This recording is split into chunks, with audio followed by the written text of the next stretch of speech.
हरियाली है आई परती में भगवान, नवंबर के महीने में जन्मे साई राम। हरियाली है आई परती में भगवान, नवंबर के महीने में जन्मे साई राम। 23 नवंबर है जन्मदिन, 23 नवंबर है, 23 नवंबर है जन्मदिन, 23 नवंबर है।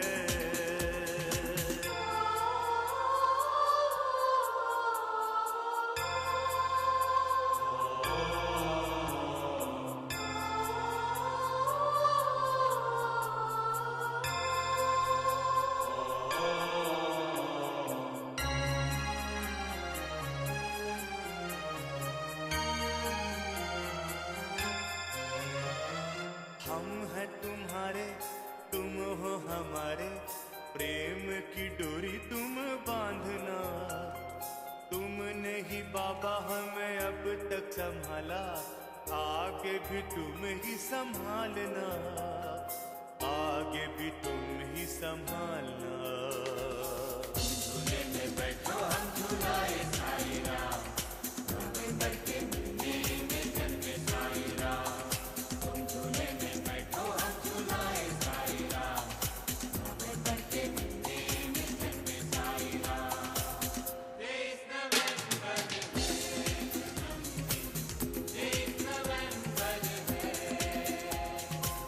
23 नवंबर है जन्मदिन, 23 नवंबर है।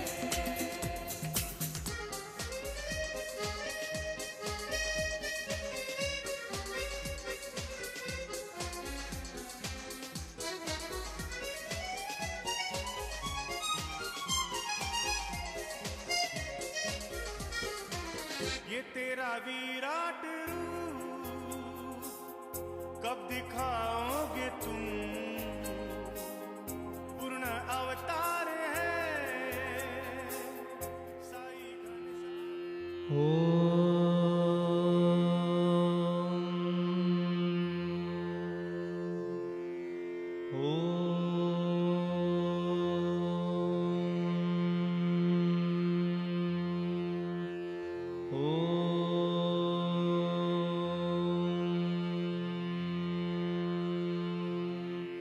गणानां त्वा गणपतिगुं हवामहे कविं कवीनामुपमश्रवस्तमं ज्येष्ठराजं ब्रह्मणां ब्रह्मणस्पत आनः शृण्वन्नोतिभिः सीदसाधनं प्रणो देवी सरस्वती वाजेभिर्वाजिनीवती धीनामवित्रयवतु गणेशाय नमः सरस्वत्यै नमः श्रीगुरुभ्यो नमः हरिः ओम्।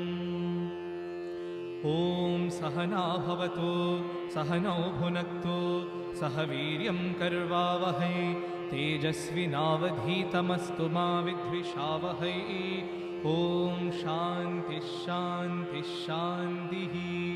ओमथ पुरुषो हवै नारायणो कामयद प्रजाश्रिते येति, नारायणात् प्राणो जायते मनः सर्वेन्द्रियाणि च, खं वायुर्ज्योतिरापः पृथिवी विश्वस्य धारिणी, नारायणात् ब्रह्मा जायते नारायणात् रुद्रो जायते नारायणादिन्द्रो जायते, नारायणात् प्रजापतयः प्रजायन्ते, नारायणात् द्वादशादित्या रुद्रावसवः सर्वाणि च छन्दागुंसि, नारायणात् देवसमुत्पद्यन्ते, नारायणे प्रवर्तन्ते नारायणे प्रलीयन्ते।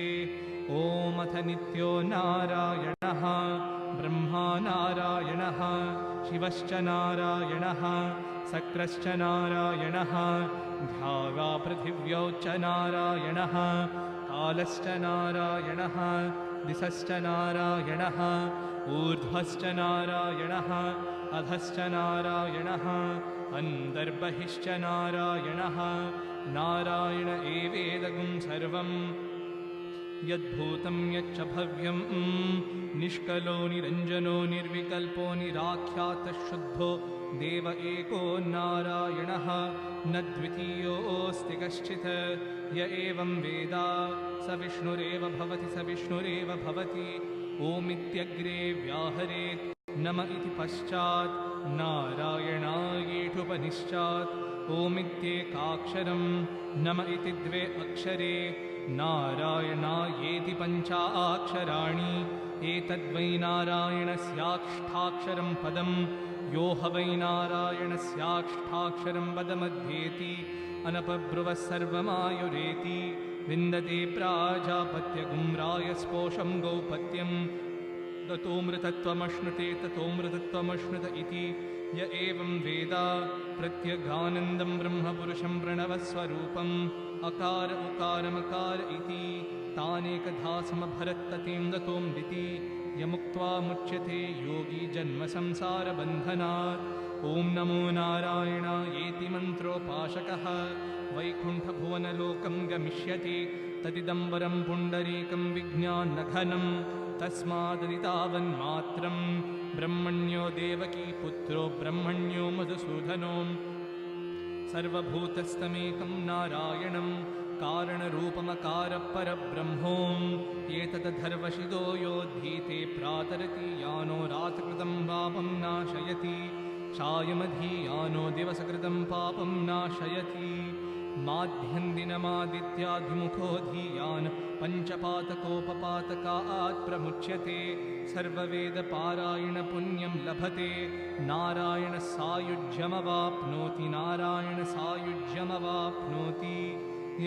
एवं वेद इत्युपनिषत् सहना भवतु सहनो भुनक्तु सह वीर्यं कर्वावहै तेजस्विनावधीतमस्तु मा विद्विषावहै ॐ शान्ति शान्ति शान्तिः ॐ स्वस्ति प्रजाभ्यः परिपालयन्तां न्यायेन मार्गेण महिं महिषाः गोब्राह्मणेभ्यः शुभमस्तु नित्यं समस्तलोकाः सुखिनो भवन्तु समस्तलोकाः सुखिनो भवन्तु समस्तलोकाः सुखिनो भवन्तु ॐ शान्ति शान्ति शान्तिः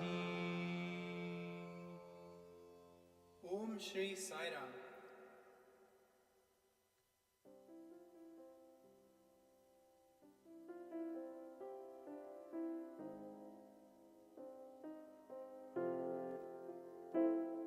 From age to age, God incarnates in human form for the protection of the virtuous, for the destruction of evil, and for the establishment of righteousness. Bhagawan Shri Satya Sai Baba, God in human form, has incarnated to correct mankind, raise human consciousness, and put people back on the right path of truth, righteousness, peace, and love to divinity. Baba says, I have come not to disturb or destroy any faith, but to confirm each in his own faith, so that a Hindu becomes a better Hindu. भूर्भुवस्सुवः तत्सवितुर्वरेण्यं भर्गो देवस्य धीमहि धियो यो नः प्रचोदयात्. A Buddhist becomes a better Buddhist.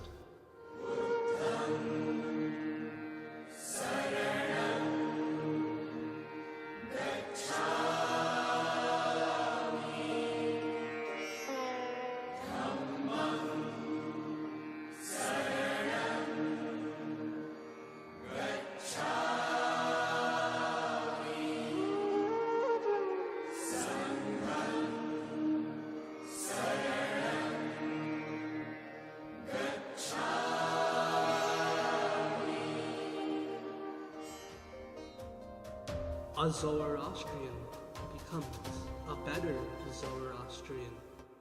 Ashamed वहु वैष्टेमस्ति उष्टा अस्ति उष्टा अम्माय यत् अशाय वैष्टाय यशेम. A Judaist becomes a better Judaist. Shema Yisrael Adonai Eloheinu Adonai Echad. A Muslim becomes a better Muslim. الله أكبر بسم الله الرحمن الرحيم قل هو الله أحد الله الصمد لم يلد ولم يولد ولم يكن له كفوا أحد.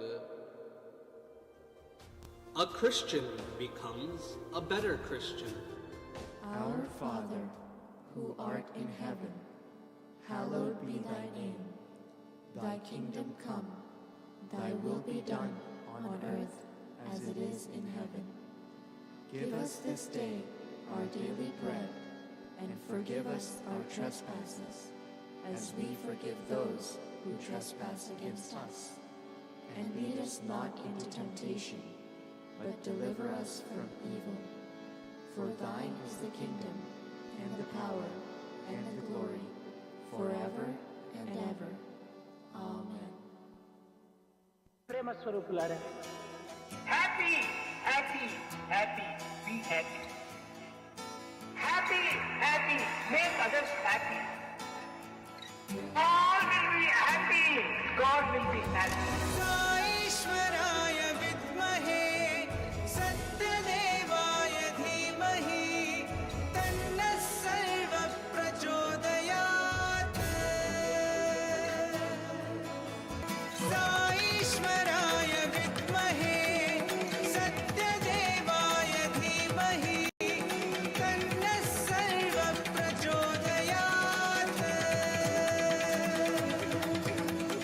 साईश्वराय विद्महे सत्यदेवाय धीमहि तन्नः सर्वः प्रचोदयात्.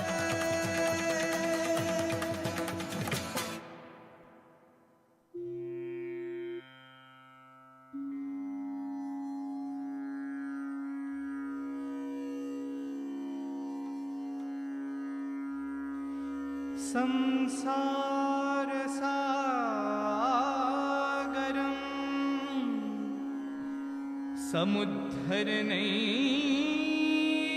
समुद्धरणैकमन्त्रम्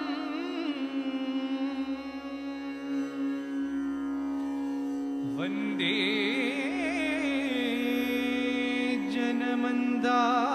जनमन्दारम् वन्दे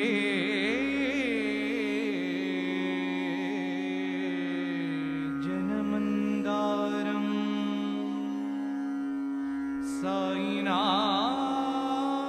साईनाममन्त्रम्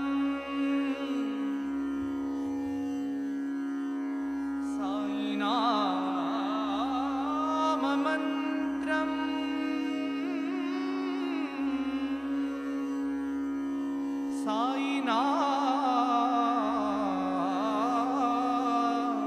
साईनाममन्त्रम्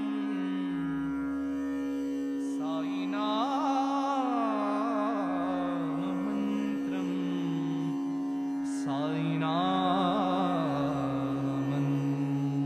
साईनाममन्त्रम्.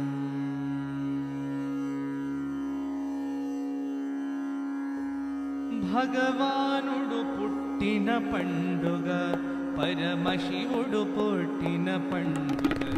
భగవానుడు పుట్టిన పండుగ పరమశివుడు పుట్టిన పండుగ.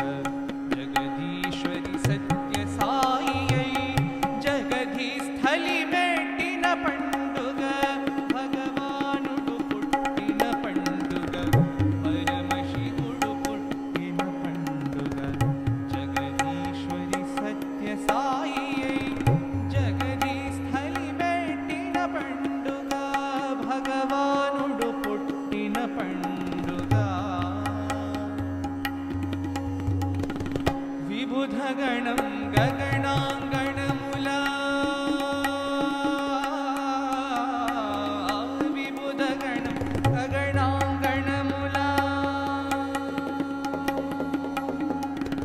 విబుధగణం గగనాంగణముల విజయ భేరి కొట్టిన పండుగ.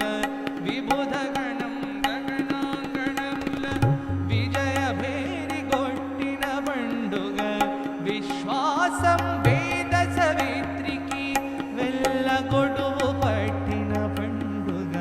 విశ్వాసం వేద సవిత్రికి వెళ్ళగొడువు పట్టిన పండుగ.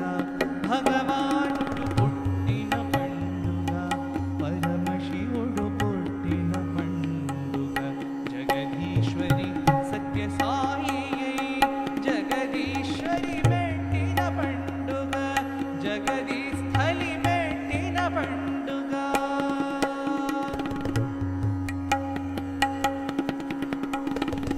ఈశ్వరాంబ ఈశ్వరాంబయని ఈశ్వరాంబ ఈశ్వరాంబయని విశ్వం జయగట్టిన పండుగ. ఈశ్వరాంబ ఈశ్వరాంబయని విశ్వం జయగట్టిన పండుగ. అదితి యశోద కౌసల్యల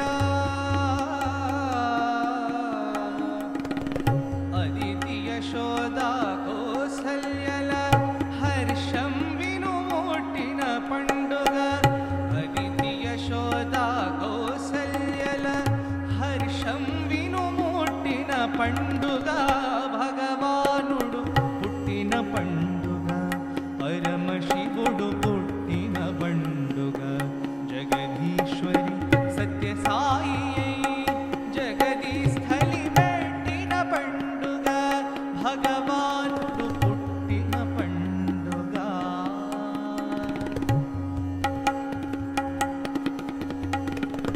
సత్య ధర్మ శాంతి ప్రేమల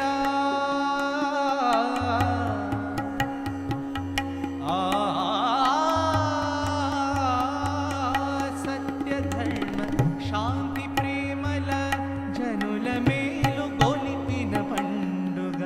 సత్య ధర్మ శాంతి ప్రేమల జనుల మేలు గొలిపిన పండుగ.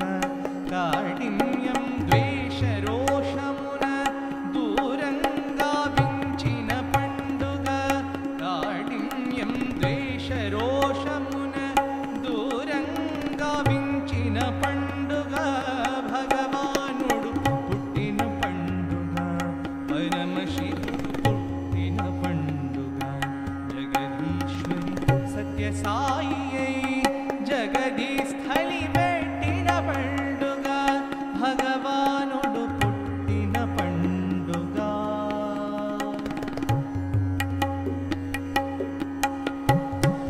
మనుజుని శీర్షంపై దేవుడు మణిమగుడం పెట్టిన పండుగ.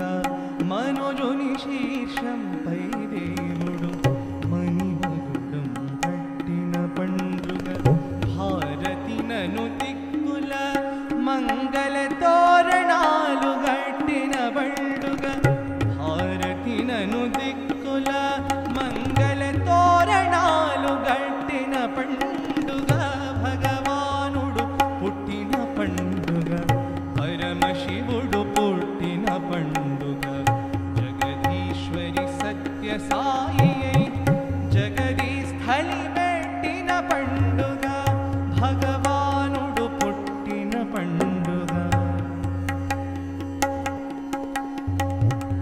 అక్షయమగు కార్తీక కౌముది ఆత్మలచో కొట్టిన పండుగ. అక్షయమగు కార్తీక కౌముది ఆత్మలచో కొట్టిన పండుగ. కుశకాల బ్రాహ్మి ముహూర్తం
a happy day for the world. It is a day of joy for us all. Come sing with us, come dance with us. It's the birthday of our Lord. Happy birthday to you. Happy birthday, dear Sai. Happy birthday to you.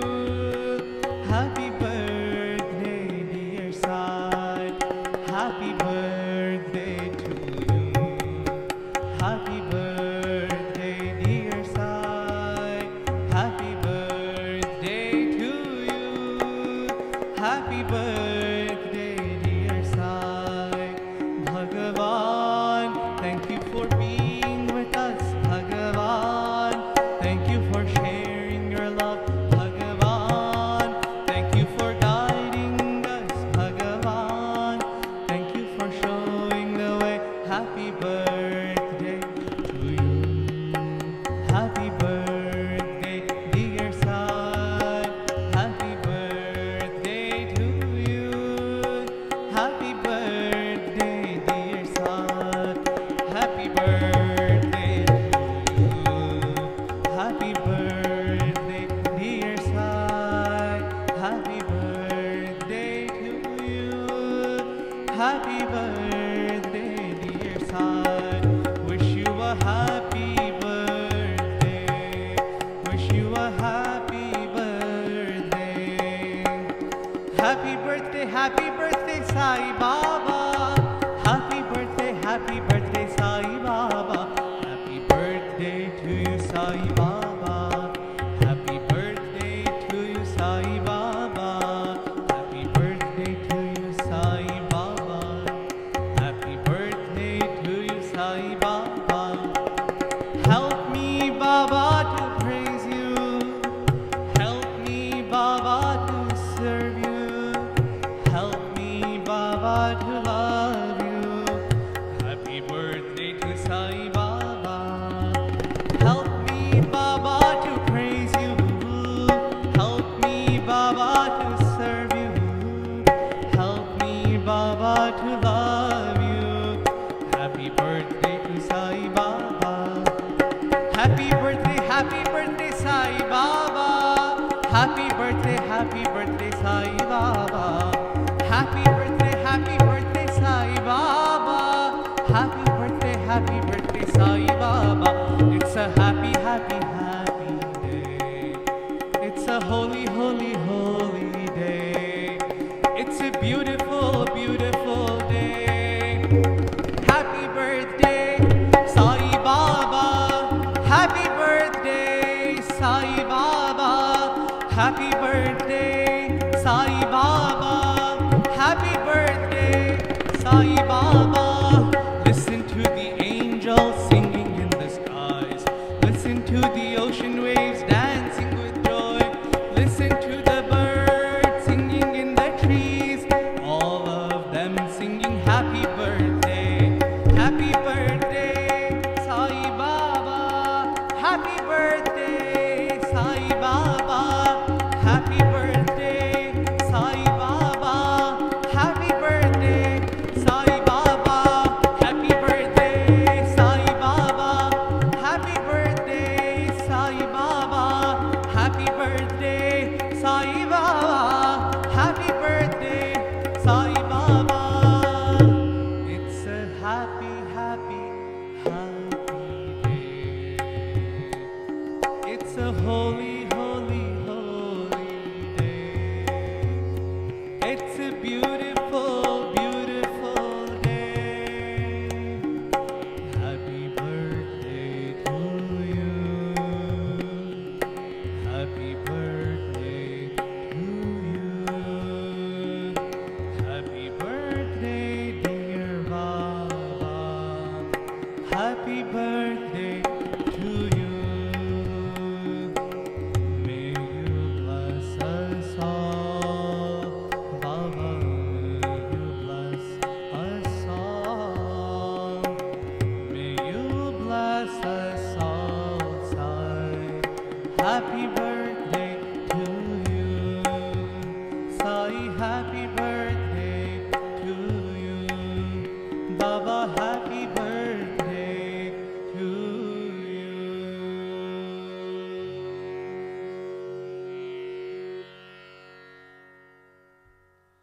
Om Shri Sai Ram, offering ourselves at the divine lotus feet of our beloved Lord, Bhagawan Shri Satya Sai Baba, on the occasion of his 93rd birthday, the day we celebrate 93 years of divine love, 93 years of bliss, 93 years of love in action, 93 years of living with Bhagawan Shri Satya Sai Baba.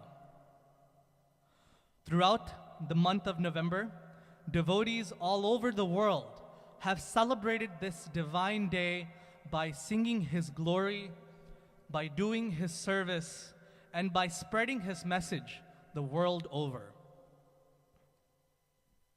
As we end this holy month of November that holds the red-lettered day of November 23rd, on which our beloved Bhagawan was born at 5:06 a.m. in 1926 in that small village of Puttaparthi,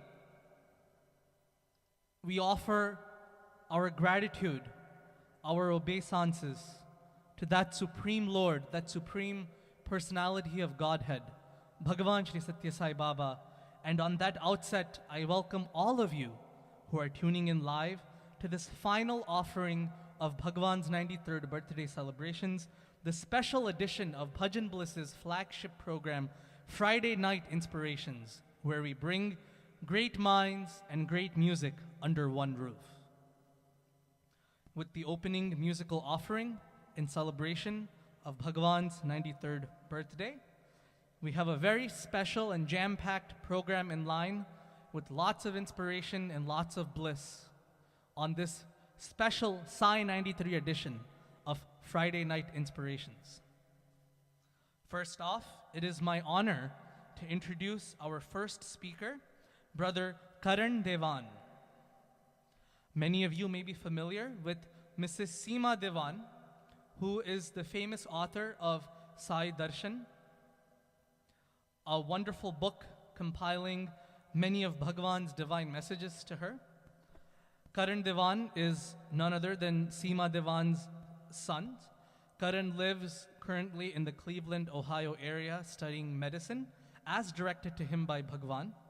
Karan has many physical interactions with Bhagawan, and as many of you know by following his Facebook posts, is a storehouse of many videos, Sai archives, Sai audios, and daily, day in and day out, is engrossed in spreading the joy and the message of Bhagawan to everyone in social media. And so without much further ado, it is my honor to introduce to all of you Brother Karan Dewan. Sai Ram.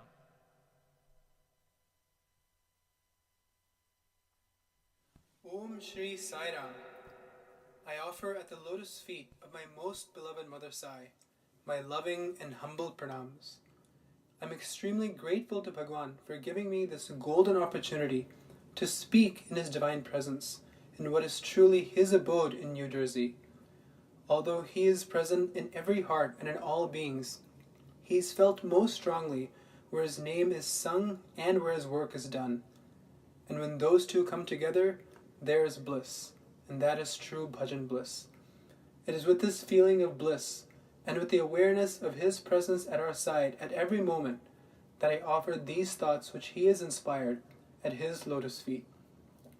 As I was going down memory lane, recalling precious moments with Bhagawan and reflecting on the many lessons learned at his feet, one in particular stood out very strongly to me.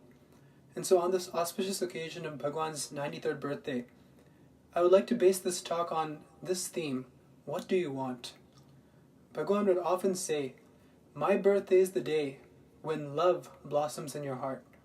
It is to plant this seed of love in our hearts that Bhagawan incarnated in human form for our sake. The first step that Bhagawan took to instilling this love was to develop a one-to-one relationship with each and every one of us. It is said, Hari Ananta, Hari Katha Ananta.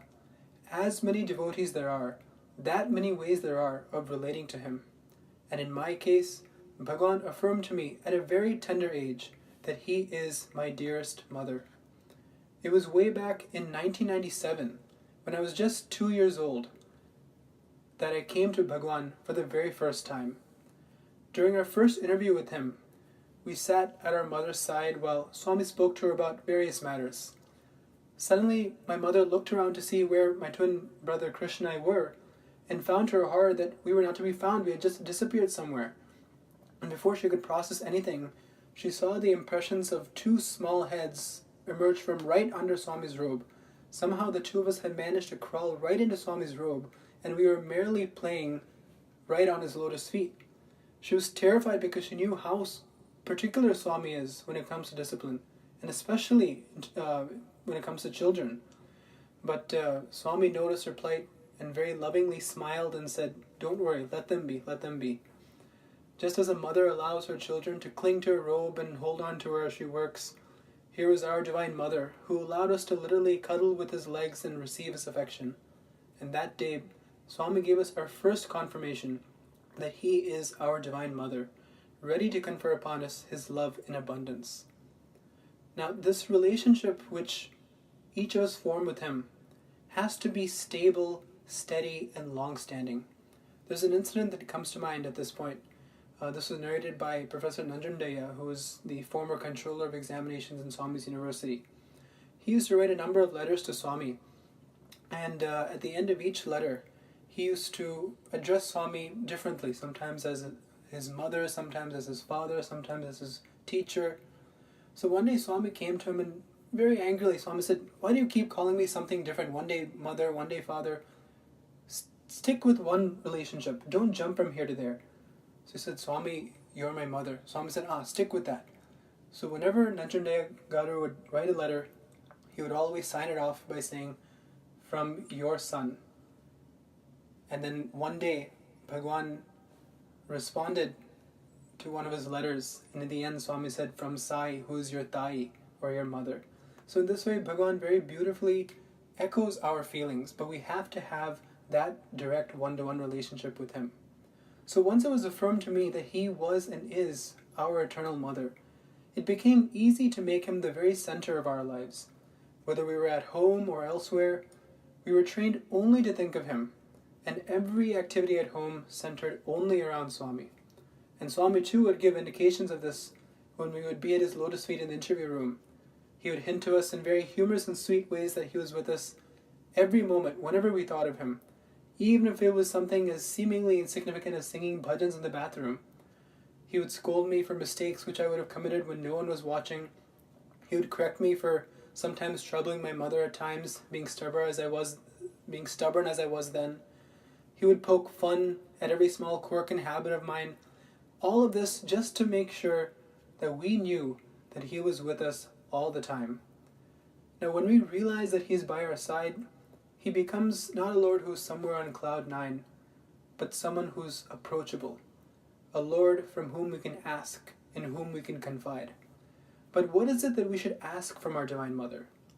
And this answer was given through a beautiful experience which Swami blessed me with. Once we were sitting in the interview room, Bhagawan looked at Krishna and me and asked, "What do you want?" Now our mother had instructed us by that time as to what we should say when Swami asked that question. But when that moment stood in front of us that day, we went completely blank. So we just stood staring at Swami, blankly, not knowing what to say. So our mom realized this is mission impossible. She came to our rescue and said, "Swami, they want to sing a bhajan for you." And Swami immediately smiled and said, "Yes, sing." So he began singing this beautiful bhajan, "Sai Mata Pita Dina Bandhu Sakha Tere Charano Me Sai Mera Koti Pranam." So we began singing this in our loud, kid-like, shrieky voices. So Swami immediately said, "Hey, keep quiet, people outside will hear." So we began singing in as soft as a tone as we could in his divine presence. Now, as we were singing, we reached the line, "Mujhe Shakti do mere Sai Shiva." We sing that line, and then the line that comes after that is "Mujhe Bhakti do mere Sai Shiva." So as we sang that second line, "Mujhe Bhakti do," Swami's face immediately changed from very calm and loving to suddenly rather stern and upset. "Stop," he said loudly. And we were shocked because we didn't know what mistake we had committed. Then Bhagawan said, "Sing Bhakti do, then Shakti do." From Bhakti or devotion comes Shakti or strength. It's not the other way around. And so then we started singing this bhajan, singing Mujhe Bhakti do first and then Mujhe Shakti do. And Swami beautifully smiled and exclaimed in agreement. And indeed, it is devotion alone that is the source of all strength. We know in the Ramayana the story of when Hanuman crossed 100 yojanas of ocean by chanting the name Rama.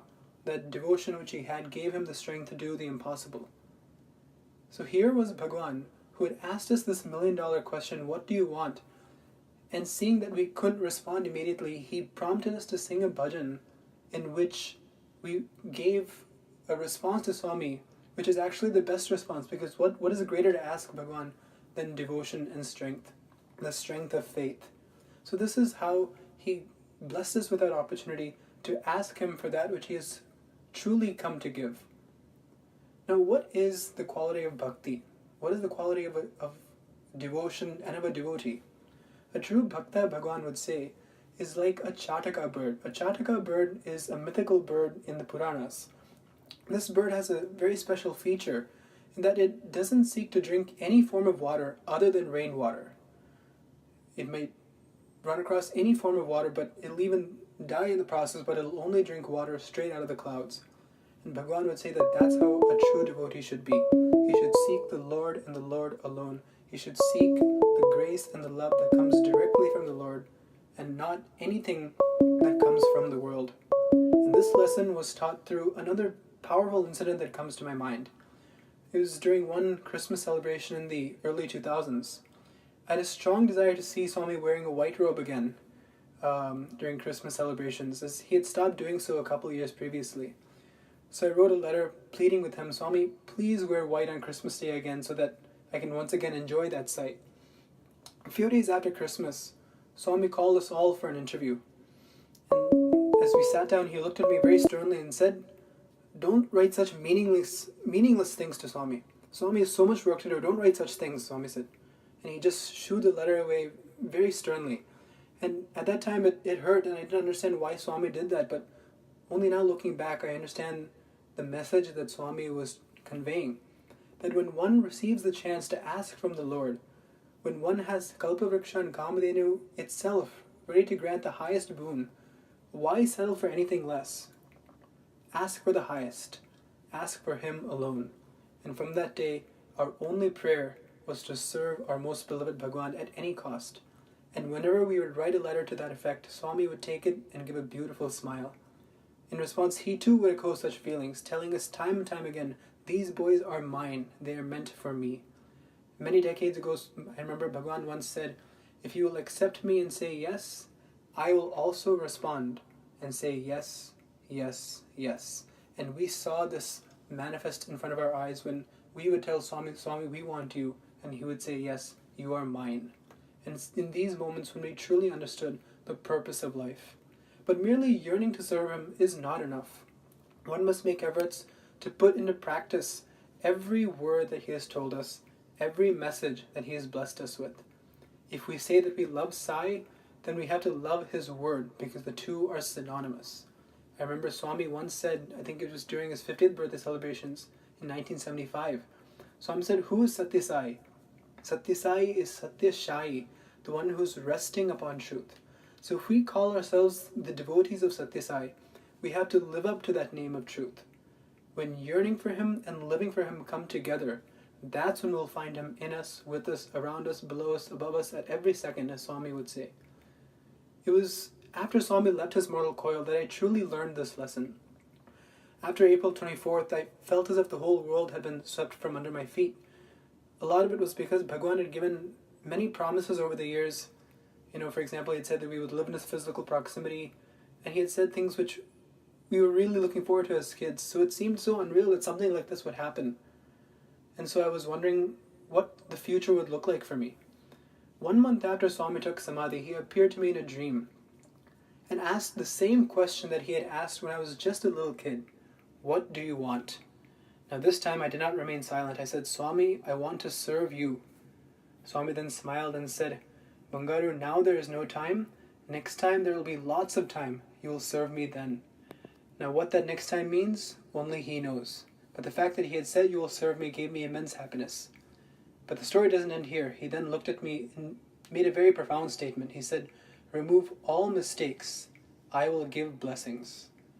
Remove all mistakes, and I will give blessings." Therein lies the solution. On this most auspicious day of Swami's 93rd birthday, let us make a resolve to remove all of our mistakes, all of our vices, and fill our hearts with His grace and blessings. And that is when we will get the chance to serve Him at every moment, at every second, wherever we are, whatever we're doing. That's the best birthday gift that we can give to our Divine Mother, who's filled us with so much of love from head to toe, and who's constantly taking care of us. I pray to Bhagawan that He blesses each of us with the strength to lead a life of pure love, which is in accordance with His word, that He never lets the fires of yearning and pining for Him decrease, and that He blesses us with implicit faith and surrender to Him. With these few words, I thank Bhagawan for giving me this wonderful opportunity to remind myself more than anyone else that we are all His and that we all forever belong to Him. May we seek and want He and He alone, and know that in seeking Him, we follow His word, which is no separate from Him. I would only like to end by reciting one Telugu poem which Swami used to say a lot. Prema rahitamaru bhoomalalo, preman kuramu pemponda, prema sudhara varshimpa, prema nadulu pravahimpa, Krishna ganamu sayegade. O Krishna, in the barren field of our hearts, sow the seed of love.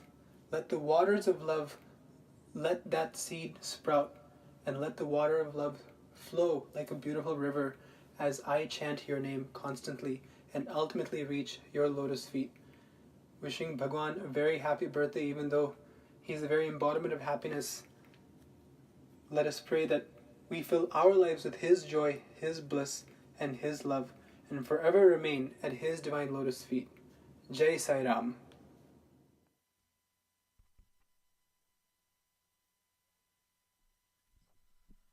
Thank you so much, Brother Karan, for those love-filled and very inspiring words. It is great to see your relationship with Bhagawan and live vicariously through your love and your experiences with Him on this auspicious occasion as we close out the 93rd birthday celebrations of our Lord. On that note, we now move forward to our next program, Dharmic Discussions. This is a fun-filled panel discussion between three brothers, three friends. Brother Siddharth Sai Shivakumar, dialing in live from St. Louis, Missouri. Brother Sai Santosh Srinivasan, dialing in live from Bethesda, Maryland. And myself, Rushi, dialing in live from Jersey City, New Jersey. And so, every now and then, the three of us come together to simply share and converse on our feelings about Bhagavan. And this is something that we've done quite regularly, and most importantly on Bhagavan's birthday. And so I hand it off to Brother Siddharth to begin the discussion. Saira. Om Shri Sai Ram. Thank you so much, Brother Rishi, for those wonderful words of enlightenment, encouragement. And thank you so much to Brother Karan for his beautiful words about what Swami has shared with him in this lifetime and what we can do as his messengers and as his instruments to carry on his message. Especially for our generation, it's very important that we take note of what Swami has asked of us, and that we live out our message and live out his message through our own lives. So we're very grateful to have heard from Brother Karan. As Brother Rushi just mentioned, it's once again the time of year where we celebrate the divine glory and advent of our beloved Bhagawan Sri Satya Sai Baba. And just to reiterate, this is our last offering on BhajanBliss for the Sai93 series of programs where we celebrate Swami's 93rd birthday. And it is, in the United States at least, the last day of November. So we're very grateful to Swami to give us an entire month of beautiful programs to celebrate his glory. And we're so happy and we feel so blessed to be given the opportunity by Bhagawan to share our thoughts on this past year and on what we have learned from him through this open forum of Dharmic Discussions, which is a program that we're embarking on right now here on Friday Night Inspirations on BhajanBliss.com.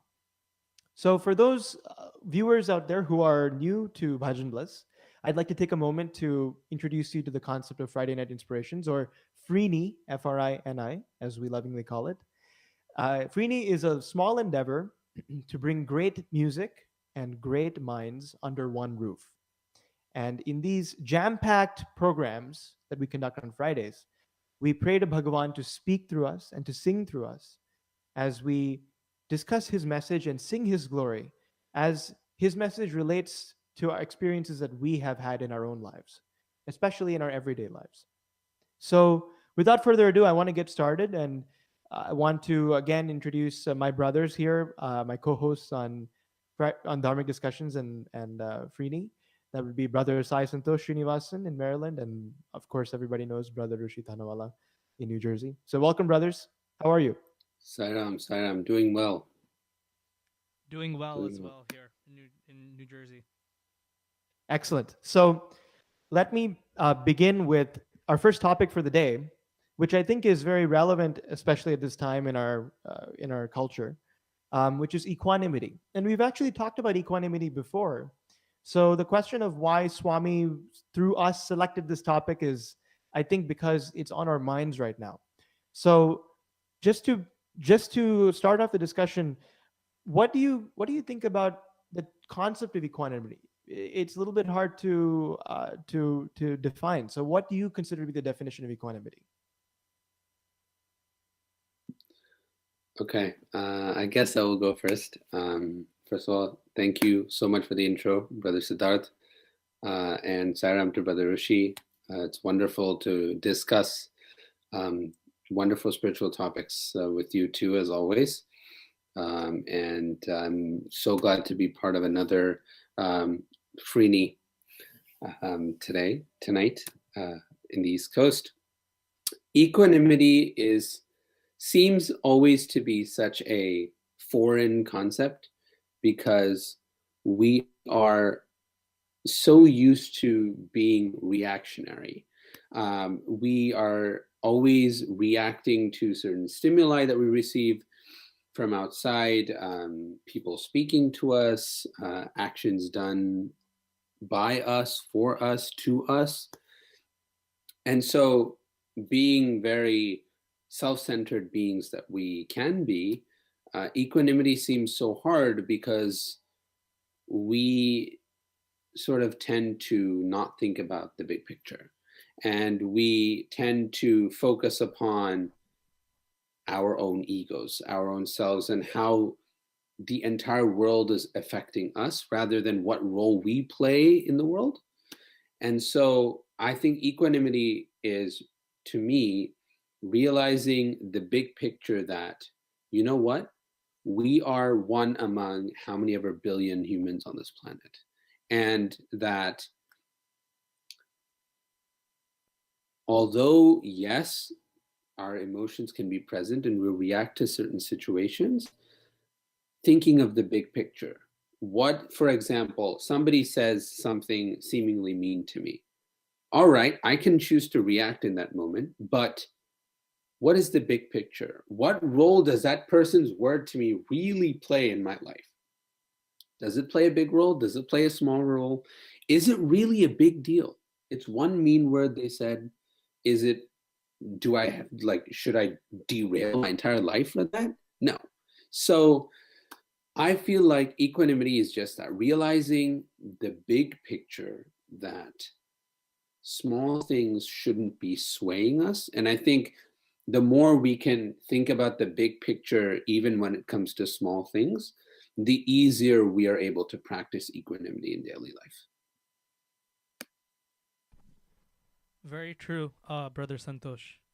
One of the questions that I've always had is, how do we practice equanimity in our daily lives? And one of the mantras which Swami has given to his students is to say, this is good for me. Whatever Swami is giving me, this is good for me. We consider Swami to be our guide, our friend, our guru, our God. But do we really put those axioms into practice?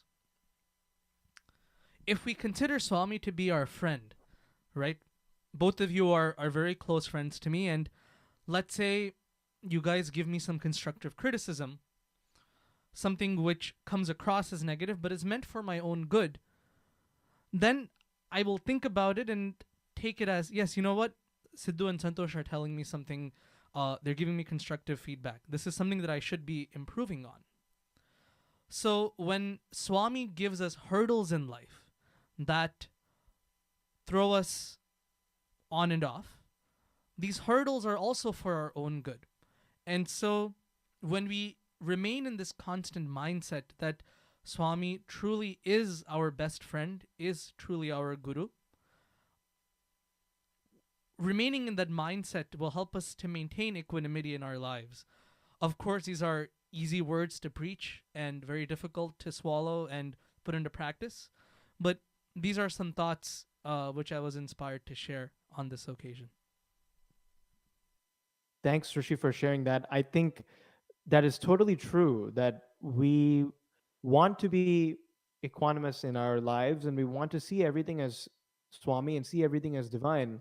But we often don't actually take criticism as an example from people that we love very much, like our friends and our family, with the divine intention in mind. We don't interpret that as Swami speaking through someone to share some important words with us. We rarely, at least I rarely, see others' words as Swami's own words.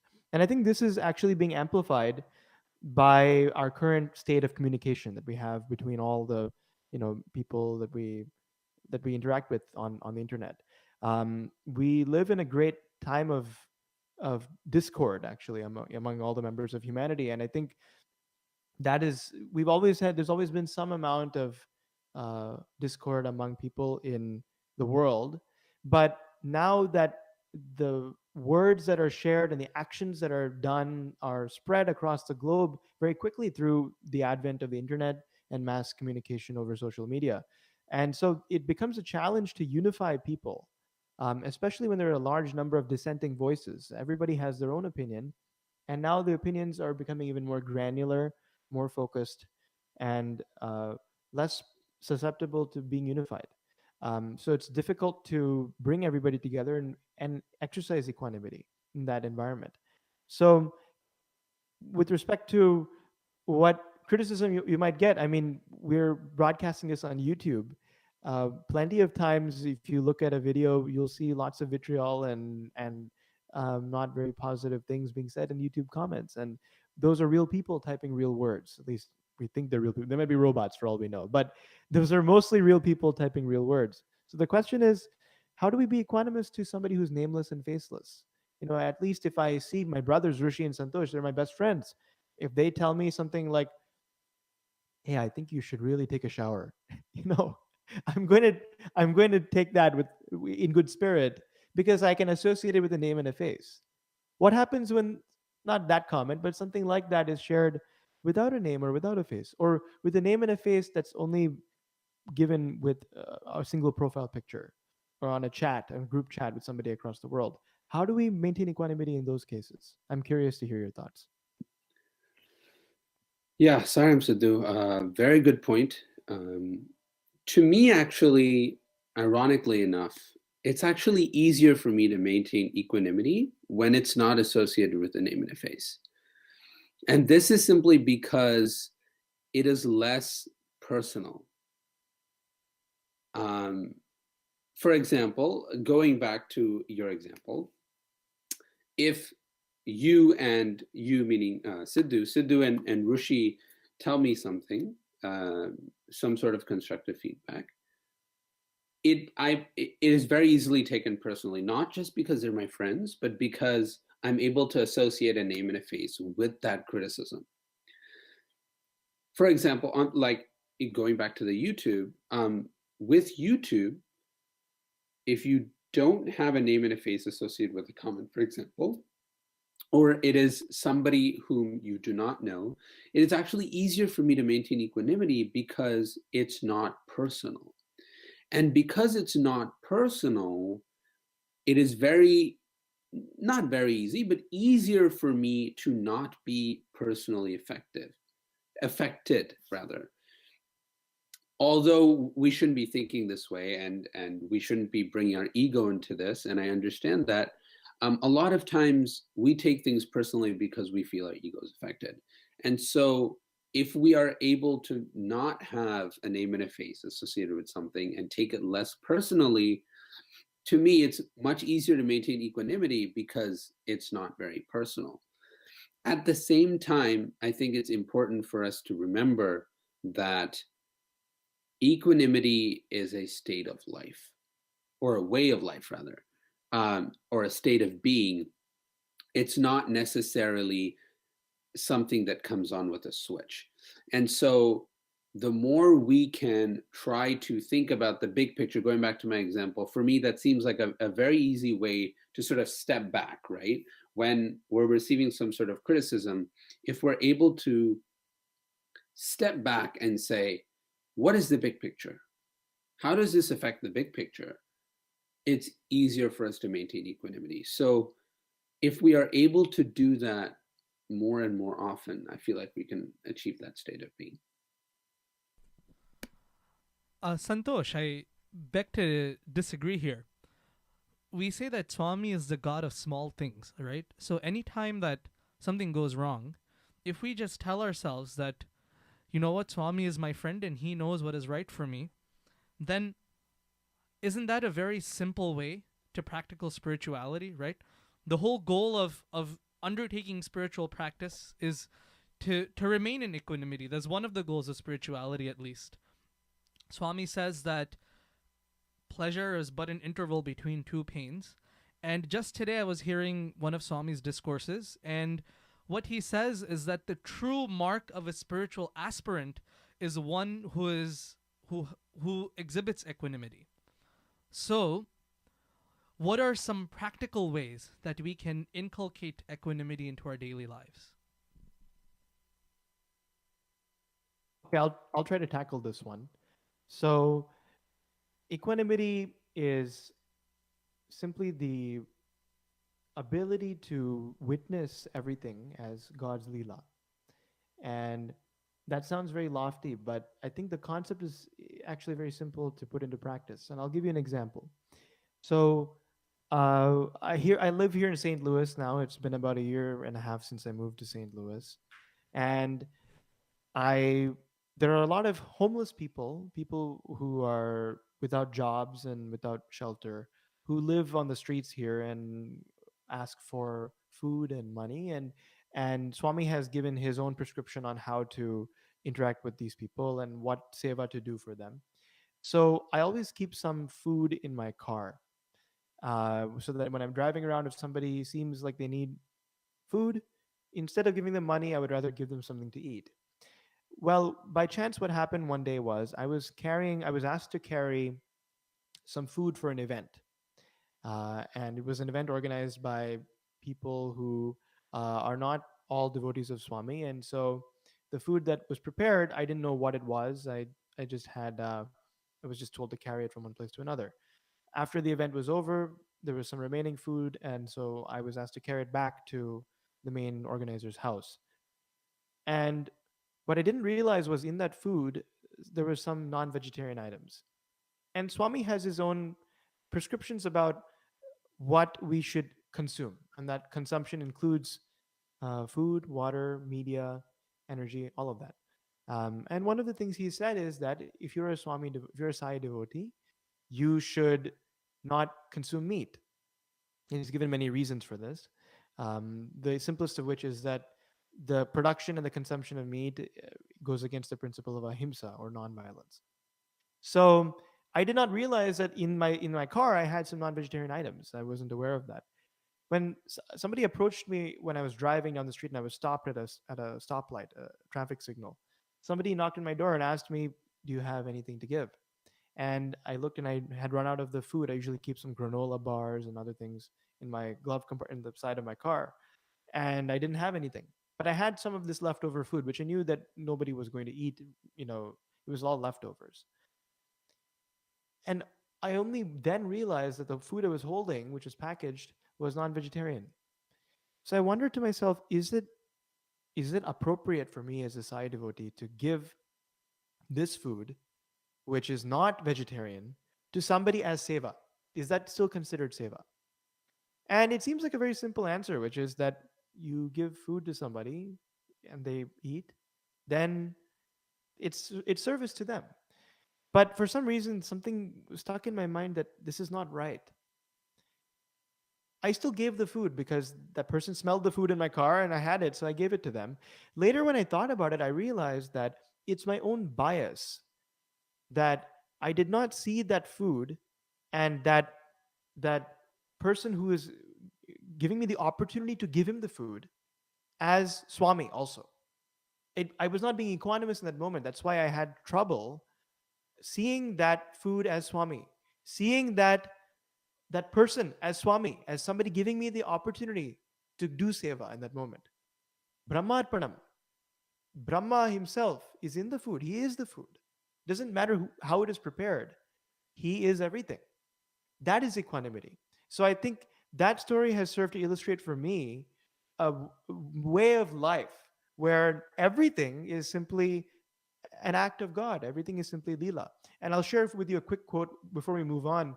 I want to move on to some other topics. You're free to jump in, but I want to share this quick quote from Swami. Swami has said, creation represents God's lila, lila being a miracle, an act of God. Its maintenance, meaning creation's maintenance, and dissolution are also God's lila that can take diverse forms. As lila, one can imagine that the entire universe can disappear unless one has cultivated an attitude of equanimity towards good and bad. Unless that has been cultivated, one cannot claim to have understood God. So, what I understand from this is that we are the lila that Swami talks about. We are the lila. The people outside us are lila. The people we perceive to be good are lila. The people we perceive to be bad are lila. The actions that are good or bad are lila. Everything is a miracle. We ourselves are a miracle. How amazing is it that we're even here, that we even exist in this human form to witness this creation and to enjoy it in all its splendor. And we should be so grateful that we've been given a human form to experience Swami. And regardless of whether we perceive it as good or bad, everything is Swami. I think that is the most poignant lesson I've taken from this past year in my experience. And it's challenging to always see everything as Swami, but I think it's a very good point to take into consideration. Any other points? Very good point, Siddhu. One important aspect that you brought out was the aspect of becoming empty and letting Swami play his lila through us. And one of the ways that we can become empty for, say, quote unquote, see, Swami says you can only fill a vessel that has become empty. So if we expect Swami to come and fill our hearts with his love, with his compassion, and our minds with the divine wisdom that he has come to grant, that we must become empty. And it is only when we are empty we realize that everything is Swami's lila. So what are some ways that we can become empty? What are some constant cleaning processes? And so we can look towards various spiritual disciplines or habits. Swami says, and science says actually, that when we do anything repeatedly for 21 days consecutively, that particular action becomes a habit. One of the sadhanas, personal sadhanas that I've taken on, for example, in the last month and a half or so, is to every day conclude the day by writing a letter to Swami, just saying how my day went, wishing Swami recently, saying happy birthday to Swami, it could be as mundane as that, as mundane as anything could be. And so, developing spiritual habits, which are very simple. I'm not saying that we have to chant Ekadasa Rudram every single day. Not saying that we have to perform huge Narayana Sevas every day. Very simple habits which help us become empty so that Swami can come and fill our hearts with his love. And when we become empty, when we undergo these spiritual disciplines, become empty, Swami fills us with his love. And when we are filled with that love and we are seeing the entire world in that light of love, we experience equanimity. What are your thoughts, brothers? Such a well put point, Brother Rishi. Our lives is the purpose of our lives is to become his instrument, isn't it? And practicing spiritual discipline and spiritual practices is simply a way for us to be able to do that.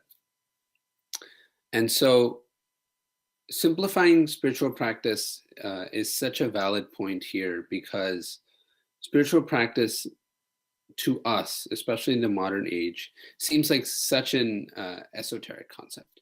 And we usually tend to shy away from spiritual discipline, yajna, seva, and those buzzwords, so to speak, simply because they are not easy. They are difficult to practice.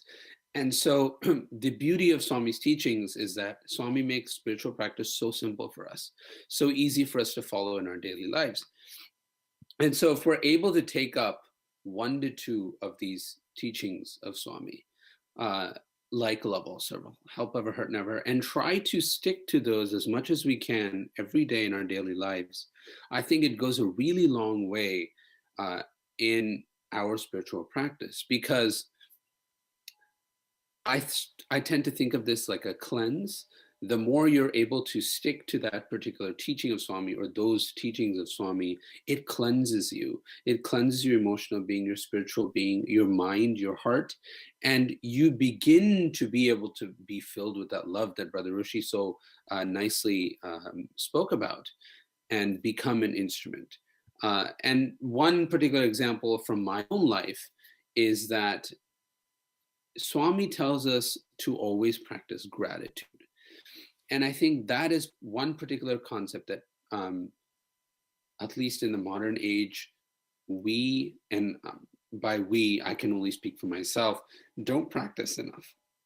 We tend to take life for granted. We tend to take our friends, our family, our loved ones for granted. And so it's so important for us to be able to take some time every day and say, Swami, thank you. Thank you for giving me such a wonderful family. Thank you for giving me such wonderful friends. Thank you for giving me such wonderful support in my life, so much love in my life, so much care that I'm able to do what I'm able to do. Thank you for giving me this new day. Thank you for giving me whatever it may be. I think it's so important to thank Swami for all he has done for us, because he is with us every day. He is watching us every day. He is prompting us every day. And so one particular practice that I have tried to take up in the recent past and try to continue that every day is thanking Swami in the morning and night. So thanking Swami as soon as I wake up, and thanking him for a new day, thanking him for the morning. If you see a beautiful sunrise outside, thank Swami. It's his creation. It's such a beautiful sight, the sunrise, right? Thank you, Swami, for this new day. Thank you for giving me the next 24 hours to do work, to think of you, to be of some service to you. And then in the same token, thanking Swami at night before I go to sleep, and thanking Swami for a wonderful day, thanking Swami for the love I've received, thanking Swami even for the criticism I've received, and thanking him for being with me every moment of that day. And so I have personally tried to follow this every day.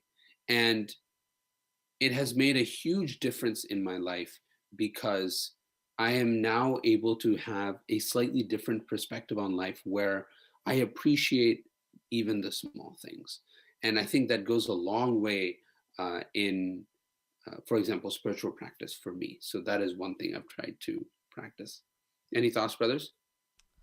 Yes, brother Santosh. Very beautiful practice. You know, recently we had Swami's birthday celebrations at the Jersey City Sai Center, and Gnana Bhaskar Tenali uncle from Florida was our guest speaker, and he was saying the same thing, that every day, and especially like in this season when we're celebrating Swami's birthday, that we should write on a piece of paper to Swami everything that we're thankful for. Um, Swami is also given a counterpoint to this and says, don't use the word thank you to praise God. Say that I am expressing my gratitude to you. And of course, you know, it's just word choice. But I think what Swami's trying to say, it's not, he's not banning the word thank you. But what I feel what Swami's saying is, Swami, we express our gratitude to you.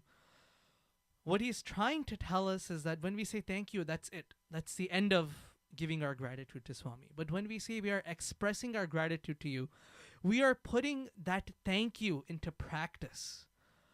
When we are making a conscious effort that we are going to repay that thank you to Swami. Of course, we can never repay whatever Bhagawan has given to us, or let alone Bhagawan, even what our parents have given us, we can never repay.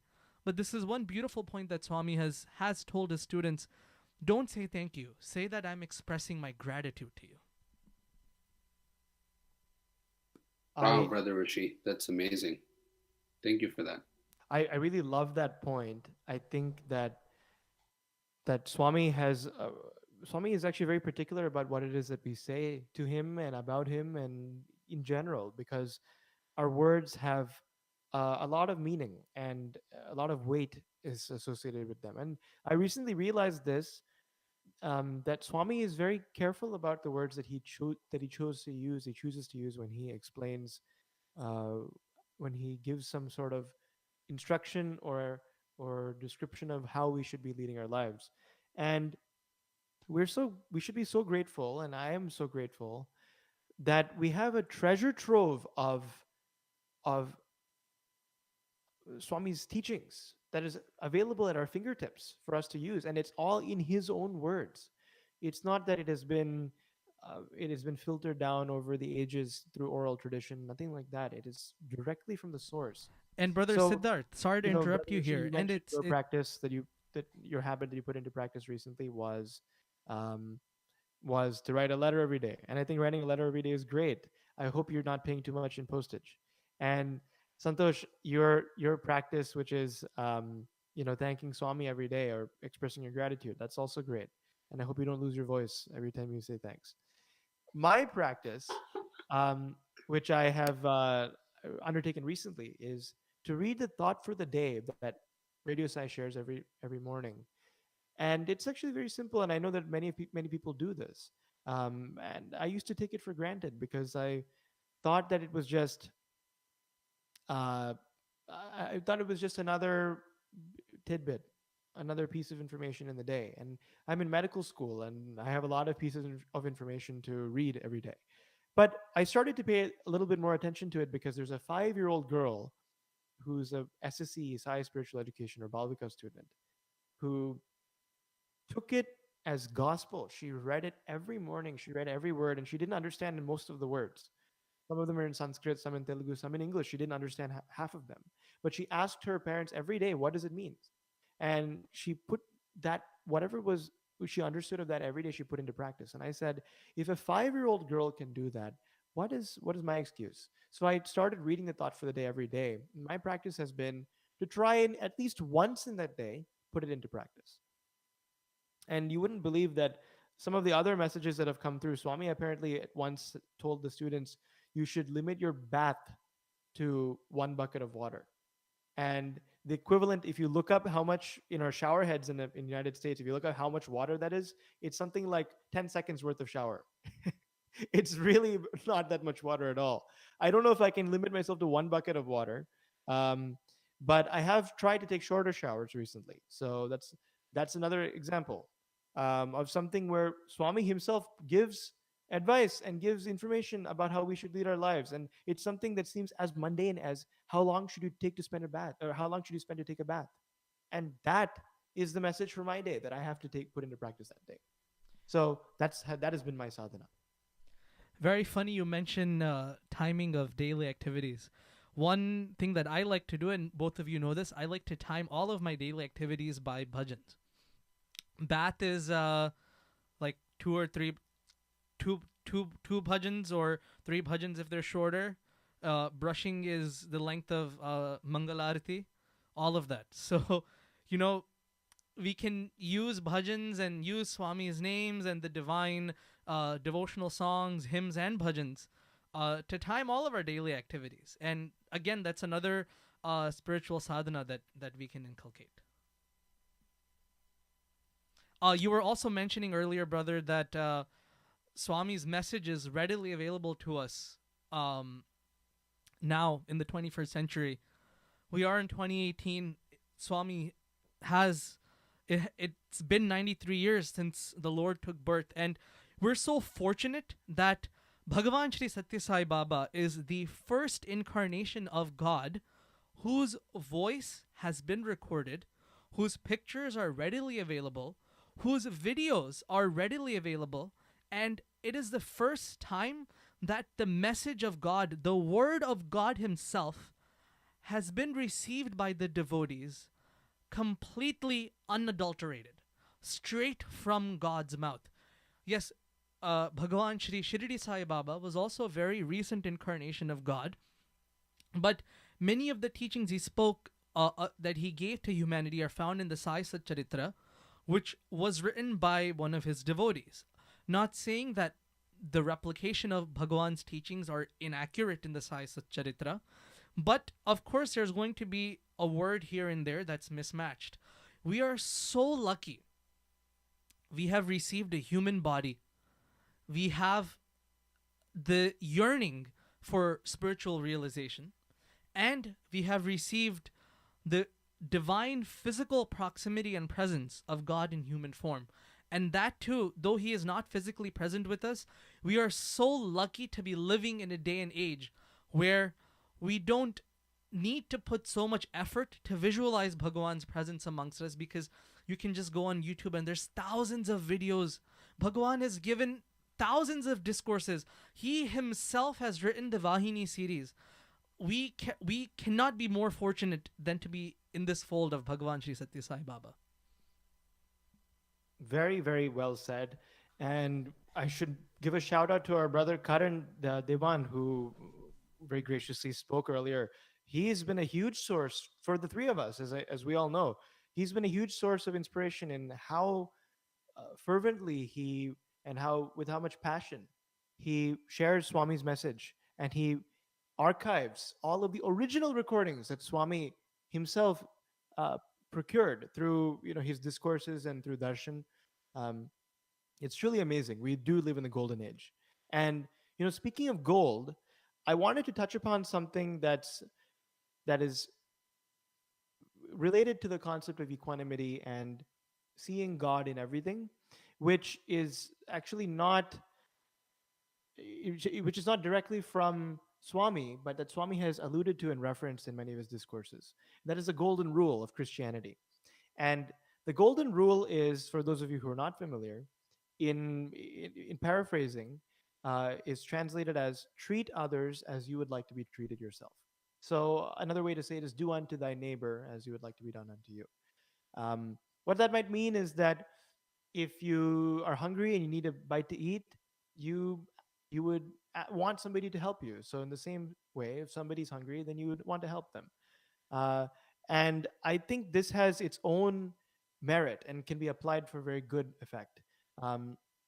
Firstly, it's a simple practice. So as Brother Santosh was mentioning earlier, the simplicity of practice is what enables consistency and discipline. If we go on undertaking complex tasks, like we say, I'm going to do 10,008 times japam, or meditate on the form of Krishna for 8 hours a day, those practices, especially in this yuga and this age, are not very feasible and quite complex in order to execute. And so uh, it's important that we undertake simpler practices. And the golden rule is a very simple one. Um, you know, I'll give you a short example, and I think all my examples are based around food today because I'm a little hungry. I haven't eaten dinner yet, but here's an example of food that to kind of reiterate the idea that if I'm hungry, I want somebody to give me food, and I should do that to other people. Um, I was eating a bagel in the morning, and uh, my brothers, bagels are one of my favorite foods. I don't know how people survived without before they had bagels. So I Everything was getting a bagel with bagel in the vegetable morning, cream cheese. I know. and I was paying for my bagel at the front at the counter, and I noticed that behind me there was a mother with a young child it's a cold day. She was all bundled up, and she was counting the cash that she had in her wallet. And I was noticing, just out of the corner of my eye, she was counting $1. It was all crumpled. She pulled out another dollar, and she was rummaging around in her wallet for coins. And a bagel at this shop is $3, so she had $2 and some odd coins. And I just noticed that, and I didn't make any judgment as to where she might have been, or where she might live, or what she might do for a living. Nothing like that. I just thought, if I were struggling to find the money to buy one bagel, to buy one piece of bread, wouldn't I want somebody to help me out that day? So I just told the cashier, I said, "There's a person behind me who seems like she's a little short on cash. Could you pay for her as well and put it on my bill?" And the cashier said, "Okay, no problem."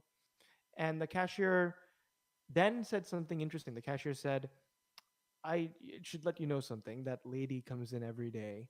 She's a drug addict. So she, she always, does drugs near this area, and she's, very not a very good person. So I don't know if that changes your opinion. It's okay if you don't want to support her, because she comes in here all the time. She asks for money." So I said, well, I'd already offered. At that point, I'd already offered to pay for her meal. And I had to take a second to think about that.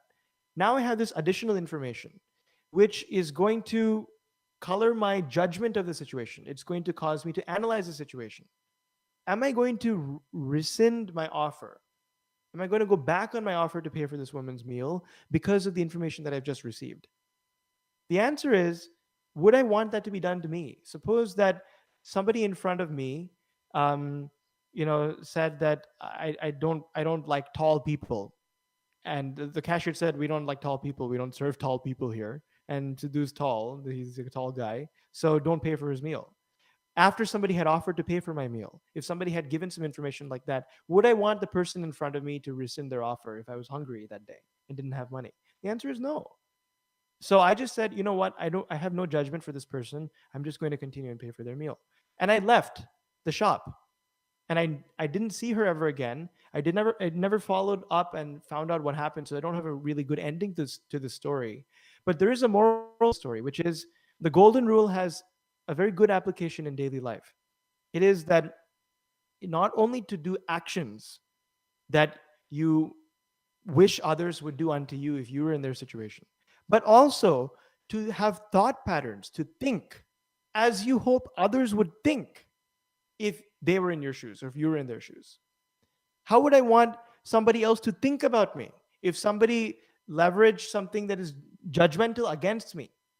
How would I want somebody to think? Would I want them to give me the benefit of the doubt? Would I want them to treat me as a human being and treat me with kindness and respect? Or would I want them to be judgmental? And the answer is that even my thought process, I want to be in line with the golden rule. So that's a new way of looking at the golden rule that I was recently reminded of, and I'm very grateful to Swami for giving me that experience. So, brothers, do you have any other experiences of this or anything else to add? So nicely put, Brother Sidhu. I think leaping off of what you said, we can also discuss what we like to refer to as the platinum rule, which is treating others as you would treat Swami. And I think that is such a poignant topic. Just to clarify, Yeah. it's treating, the platinum rule is treating others as they would like to be treated. Oh, I'm sorry. I got confused for a second. So platinum, treating others as they would like to be treated. I think that is such a nice progressive step from the golden rule, because now we are putting into practice the thought process about how the other person feels. And so you very nicely put about modifying our thought process so that we are able to think about, if I was in that person's shoes, what would I want? What would I feel? What would I think? And so if we are able to treat others as they would like to be treated, then we are thinking about along the same lines. How would they be in this situation? Putting ourselves in that shoe, in their shoes. And empathy and sympathy, we often talk about and how they're similar and different. Empathy is so much more powerful because we are putting ourselves in the other person's shoes. And so when we are able to treat others as they would like to be treated, then we are truly practicing empathy in our daily lives. Brother Rishi? Very true, Brother Santosh. So we have the golden rule, which is treat others the way you want to be treated. Then we have the platinum rule, which is treat others the way they want to be treated. This reminds me of Swami's definition of joy. He mentioned this in a Christmas discourse. J stands for Jesus first, others next, yourself last. So here it's reversed, right? Golden rule, which is valuable but relatively the least valuable, treating others as how you would want to be treated. So that's yourself last. Others in the middle, right? Platinum rule. Treat others the way they want to be treated. So what is the diamond rule? The diamond rule, as Brother Santosh alluded to earlier, is treating others the way Swami would want to be treated. How would we treat Swami? In one of his talks, Brother Amay Deshpande shared a very beautiful tidbit, which I practice every day, which is, and especially at work and in a professional environment, before beginning a conversation with somebody, stop yourself and think just for 1 second. This does not need to be a constant process through the conversation. Just a 1 second thought that I am about to begin a conversation with Swami. And his guarantee, and I have experienced this in my own life, just that one fleeting thought leads to the most successful conversation that conversation could have been. And so the diamond rule, which is treating everyone as the way Swami would want to be treated, should be followed. And that is also a way of simplifying spirituality. Very, very well said. I love the wordplay that Swami has. It's truly brilliant. Jesus first, others next, yourself last. I really love that. And very well applied to the concept of the golden rule, platinum rule, and diamond rule. I think that the diamond rule leads us back to this unifying theme that we have been discussing today throughout all these different topics, which is, can we see everything as God? And that is really the theme of Swami and his birthday. Is Swami has said, the day that you realize that you are God, that I am in you, that I am you, that I'm around you, that you are the light yourself, that day is truly my birthday in you. And in essence, if we live a life where we see everything as Swami, then every day is his birthday. Every day is our birthday. It's the day that we are not born as I meaning me, myself in this human form, but I as in the Atma, the Swami within me, the Satchidananda. And so I want to share a quick exchange that a student had with Swami once in the interview room. Student was saying essentially, Swami, we are all your children. And was asking, pleading, Swami, I want to stay with you. Everything is in you. You are God. And Swami, in response, said, he asked the student, everything is in me? You are also God. It's not that everything is in me. On a physical plane, you are master, I am servant. Meaning, Swami is telling the student, I am your servant. You are the master. On a mental plane, you are real. I am your reflection. On the Atmic, the cosmic, the true self-realized plane, you and I are one. So that is the point that we should reach. Equanimity is essentially not seeing good and bad as good and bad, not judging, but seeing everything as Swami's Leela, seeing everything as Swami's creation. Then simplifying spiritual practice. The purpose of that is so that we can experience Swami in everything that we do, including the simple practices that we do. The golden, the platinum, and ultimately the diamond rule is treating everyone as if they are Swami. On the Atmic level, we are Swami. We are his Leela, and we are manifestations of him. Why is it that he addresses everyone as Prema Swarupalara whenever he gives his divine discourse? What is Prema Swarupalara? Embodiments of divine love. In fact, he calls us Prema Swarupalara because we have a body. We cannot disregard the fact that we have a body. But what are we a body of? We are a body of love. We are embodiments of divine love. That should not distract us. The fact that we have a swarupa, that we have a body, should not distract us from the fact that that body is verily itself love. That not only are we prema swarupalara, we are prema itself. The functional part of prema swarupalara is not the swarupa. That's what enables us to experience this.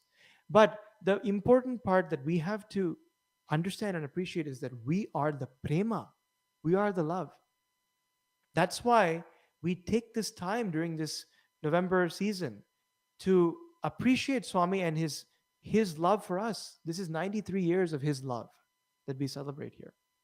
And we are so blessed to know God himself incarnated in human form, to experience his love, and to hear him address us as Prema Swarupalara. We are embodiments of divine love. So, with that, I humbly request Swami to grace us. Let us tune in to God in human form, Bhagawan Sri Satya Sai Baba, and let us hear him share his divine discourse with us, his Prema Swarupalaras.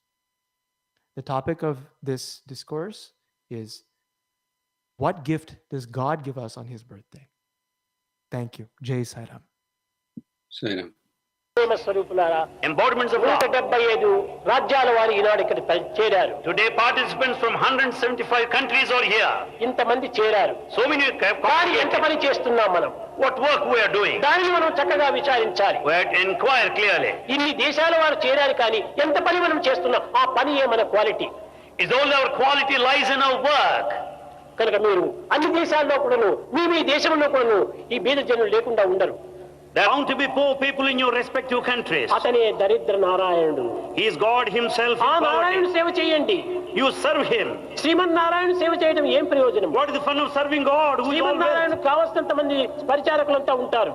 God has so many servants to serve him. సేవ చేయనక్కర్లేదు. You don't need to serve. ఏ సేవను చేయలేనటువంటి యొక్క బీద నారాయణుడికే మనం సేవ చేయాలి. There are poor and needy who are the embodiments of God himself. Serve them.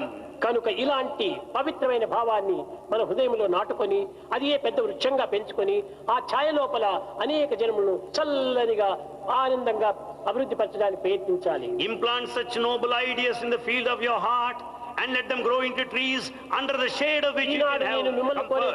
Birthday gift ఇది ఒక్కటే. This is the only birthday gift. Bhagawan doesn't need any. ఏమిటి? మీరు క్షేమంగా ఉండటమే నా యొక్క gift. You should be happy and secure. That ఆదర్శవంతమైనటువంటి యొక్క వ్యక్తులుగా తయారు కావాలి. You should set an example and ideal to others. ఈనాటి కాన్ఫరెన్స్ నుంచి మీరు మీ దేశాలకు వెళ్ళిన తర్వాత మన సంస్థను నిలువుగా అభివృద్ధి పరచాలి. As you go back to your places, improve, increase our organization. కానీ ఇంతటితోనే మనం ఆగకూడదు. Just don't change it. అభివృద్ధి కాంచాలి. You should develop further. అప్పుడే నిజమైనటువంటి యొక్క భక్తులు మనం పెంచుకోవడానికి వీలవుతుంది. Then only you can call yourself as true devotees. మీలో ఉండినటువంటి బ్రహ్మ విష్ణు మహేశ్వరులను కేవలం వ్యర్థం చేయకండి. Do not waste the principles of the creator, sustainer. పెట్టకండి. Don't make them hurt. వారిని మిస్యూజ్ చేయకండి. Don't misuse them. అది నీకే పాపం.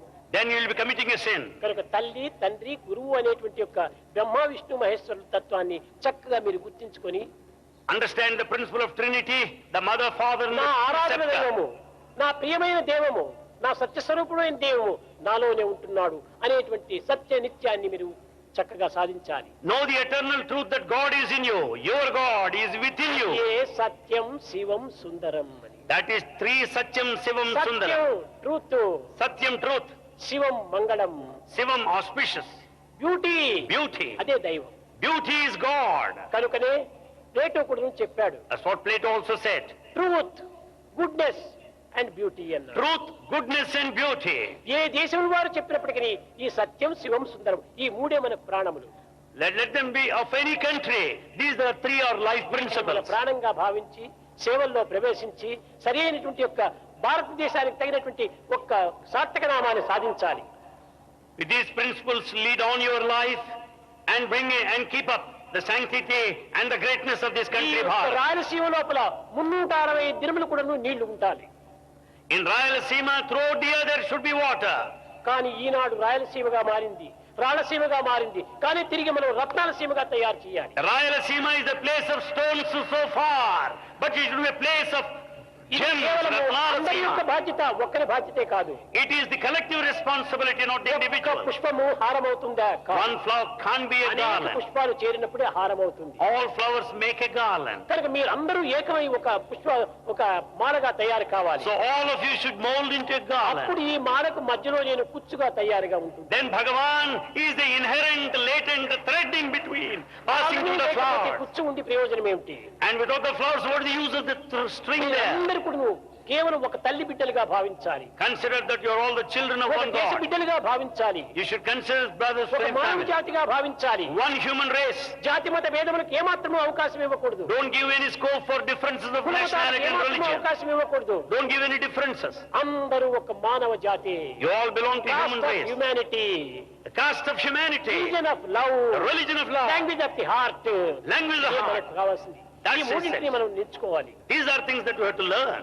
ఏ భాష అయితే మనకేమి, Let it be any language for that matter. ఇది చూడండి, ఇక్కడ నీరు ఉంటుండాలి. Here is water. ఈ నీరును మనం తెలుగు వారు నీరు అంటాము. Telugu people call it Telugu Niru. వాళ్ళు వస్తారు తన్ని అంటారు. Tamilians Hindi Tani. వాళ్ళు వస్తారు పాని అంటారు. Hindi Pani.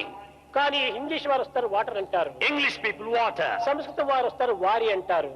ఈ Sanskrit people పేర్లు Wari. వేరువేరుగా ఉన్నాయి కానీ వాటర్ మార్చలేదు కదా ఎవరు. Names are different. No one has changed water. అదే విధంగా దైవం ఒక్కడే.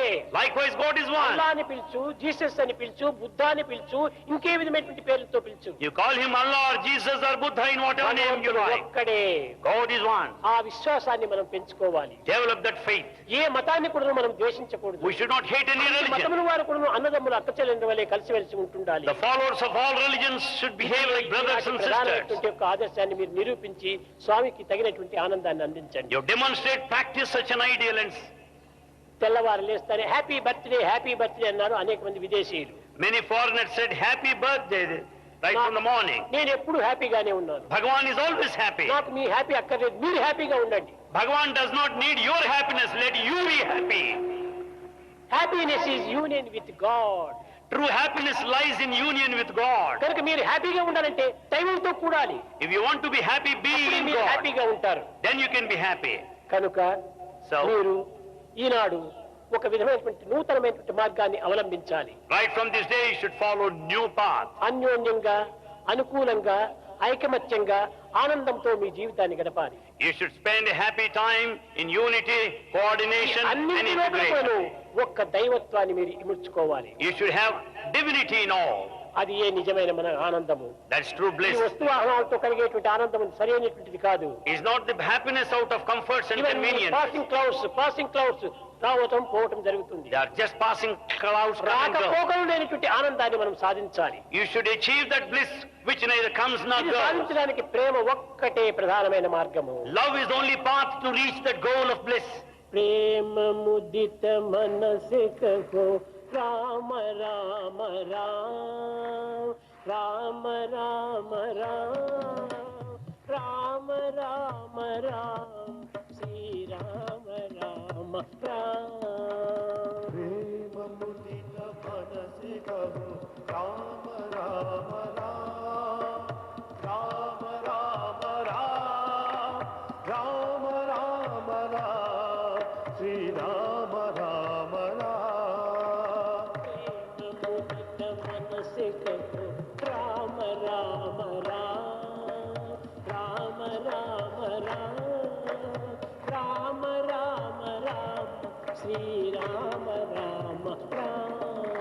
ప్రేమ ముదిత మనసే కహో రామ రామ రామ రామ రామ రామ రామ రామ శ్రీ రామ రామ రామ. పాప కటే దుఃఖ మిటే వేద రామ నామ. పాప కటే దుఃఖ మిటే ఏక రామ నామ. భవ సముద్ర సుఖద నావ ఏక రామ నామ. భవ సముద్ర సుఖద నామ ఏక రామ నామ.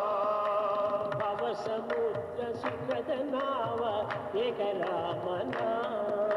భవ సముద్ర సుఖద నామ ఏక రామ నామ. పరమ శాంతి పరమిదాన దివ్య రామ నామ. పరమ శాంతి పరమిదాన దివ్య రామ నామ. పరమ శాంతి సుఖ నిదాన దివ్య రామ నామ. పరమ శాంతి సుఖ నిదాన దివ్య రామ నామ. నిరాధార కో ఆధార ఏక రామ నామ. నిరాధార కో ఆధార ఏక రామ నామ. మాత పితా బంధు సఖ సబ హి రామ నామ. మాత పితా బంధు సఖా సబ హి రామ నామ.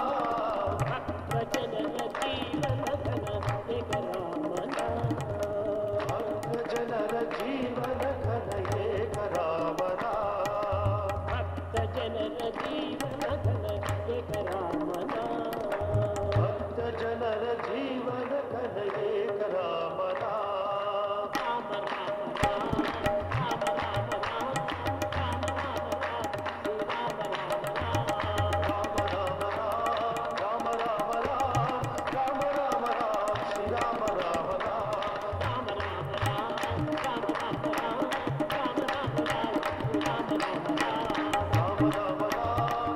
రామ రామ రామ రామ రామ రామ రామ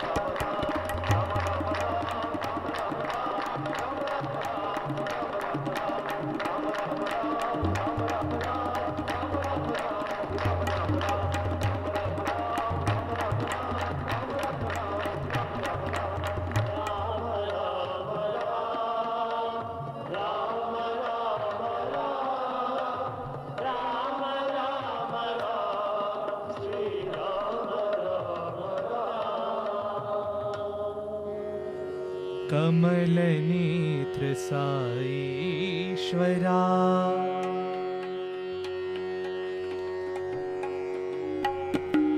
कमल नेत्र साईश्वरा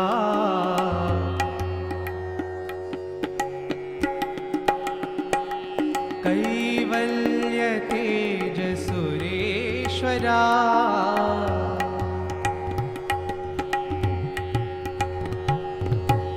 कैवल्य तेज सुरेश्वरा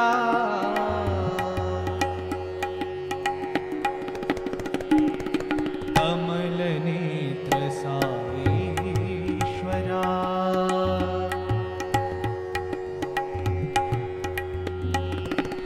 मेघ श्याम घन गगन शरीरा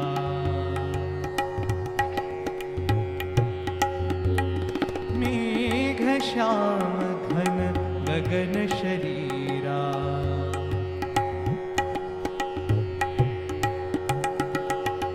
मेघ श्याम घन गगन शरीरा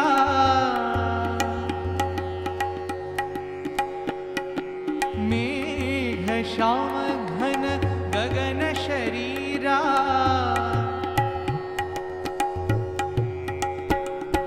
शांत ब्रह्ममय अभयकरा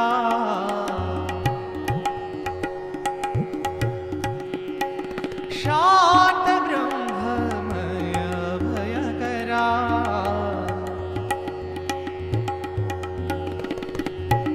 कमल नेत्र साईश्वरा कैवल्य तेज सुरेश्वरा कमल नेत्र साईश्वरा मेघ श्याम घन गगन शरीरा मेघ श्याम घन गगन शरीरा शांत ब्रह्ममय भयकरा शांत ब्रह्ममय अभयकरा कमल नेत्र साईश्वरा गुण गंभीरा परतीश्वरा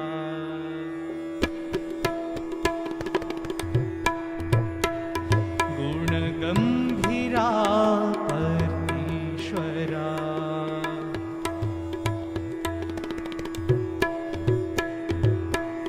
प्रेम हृदय संचारा साईशा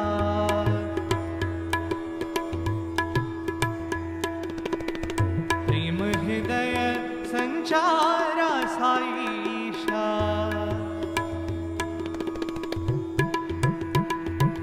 गुण गंभीरा परतीश्वरा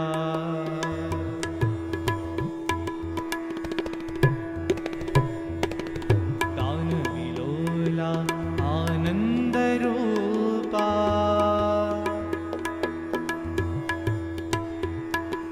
गान विलोला आनंद रूपा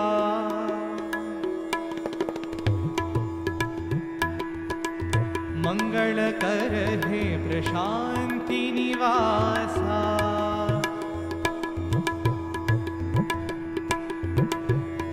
मंगल कर हे प्रशांति निवासा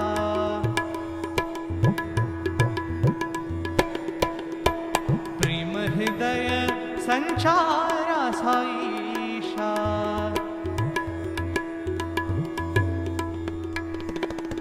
प्रेम हृदय संचारा साईशा गुण गंभीरा परतीश्वरा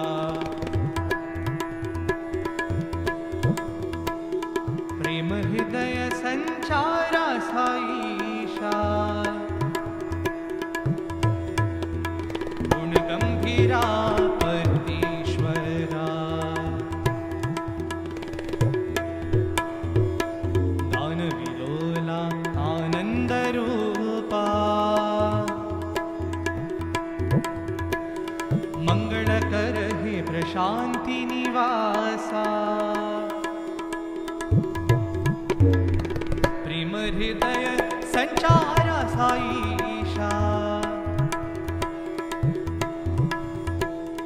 प्रेम हृदय संचारा साईशा गुण गंभीरा परतीश्वरा हरि हरि गोविंद नारायणा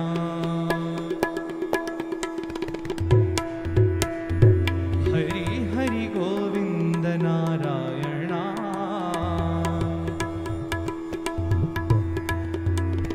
श्री हरि बोल जय हरि बोल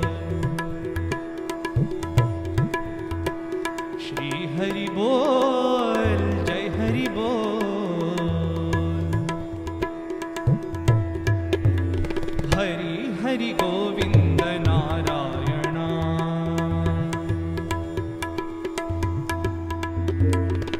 हरे राम हरे कृष्ण प्रशान्ति राजा राम हरे राम हरे कृष्ण प्रशान्ति राजा राम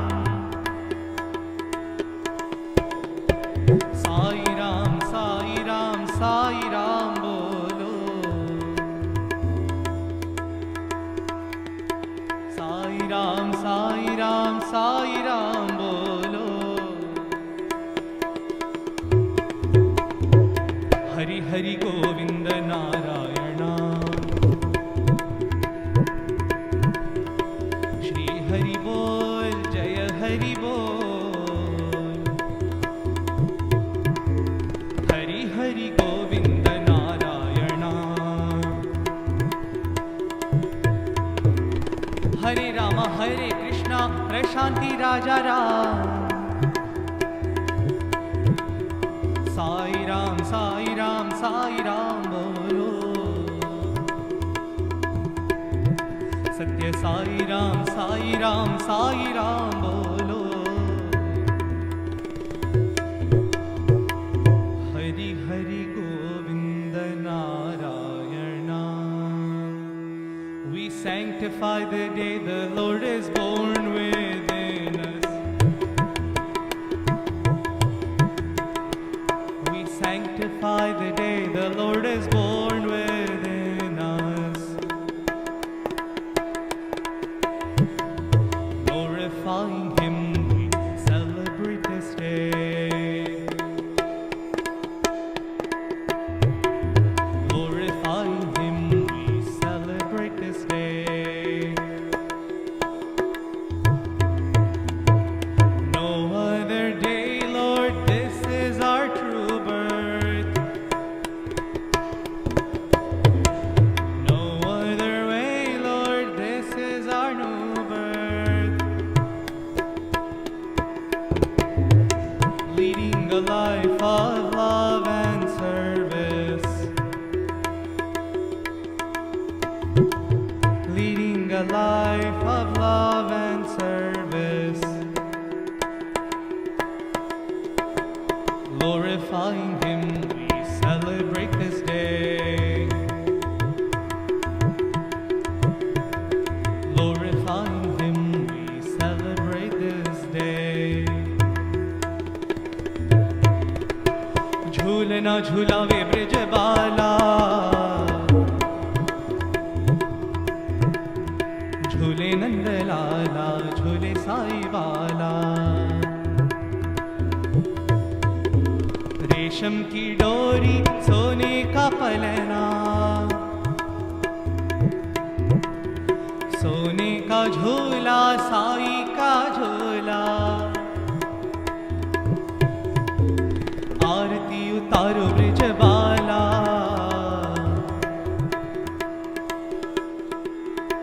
आरती उतारो परती बाला झूले नंद लाला झूले साई बाबा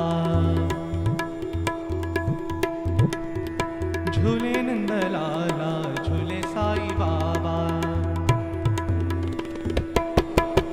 झूले नंद लाला झूले साई बाबा हे झूले नंद लाला झूले साई बाबा झूलना झूलावे ब्रज बाला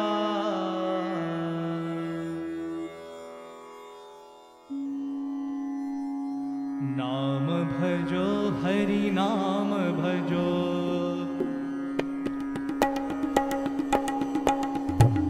नाम भजो हरि नाम भजो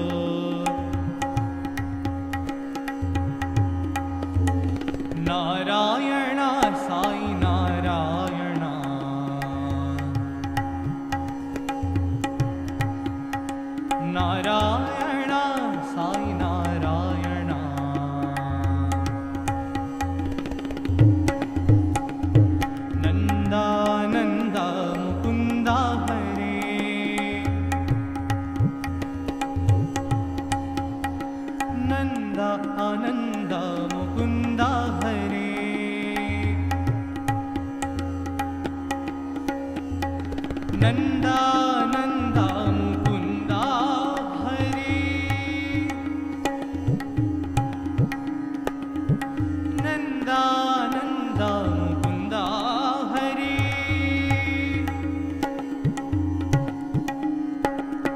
वृंदावना साई बाबा हरे हरि वृंदावना साई बाबा हरे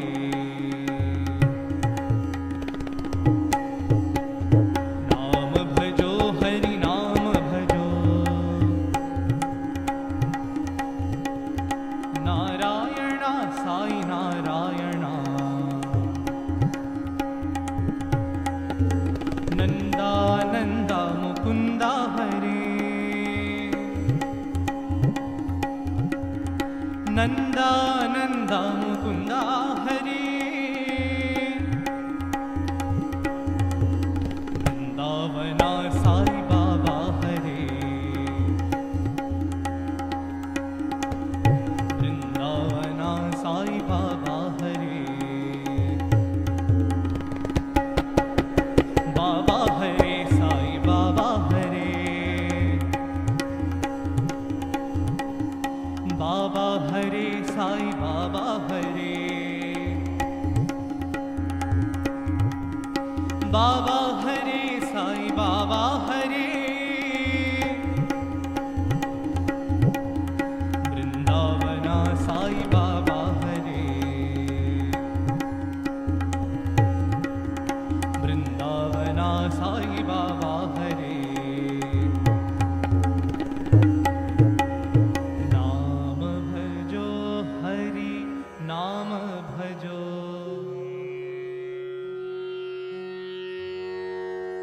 राजाधिराजा राजगंभीरा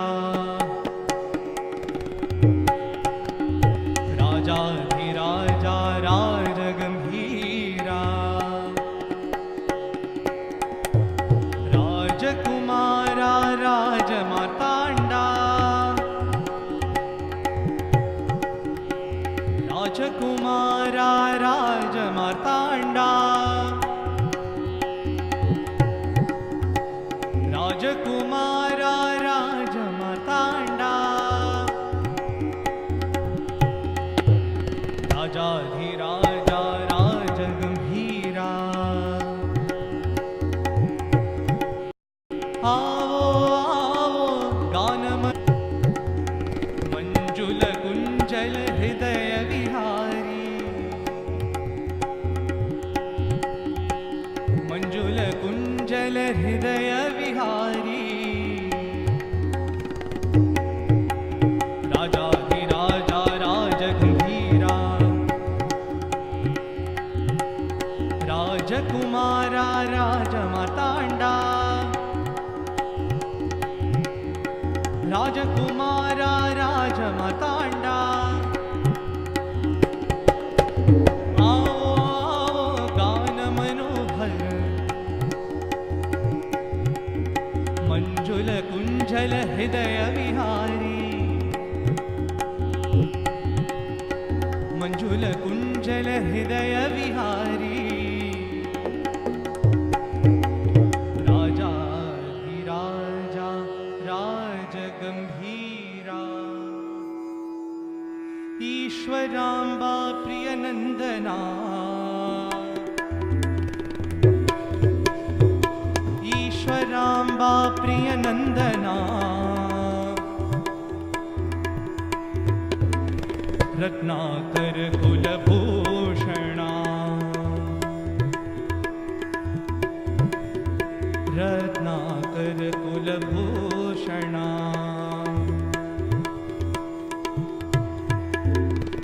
अखिल लोका राजराज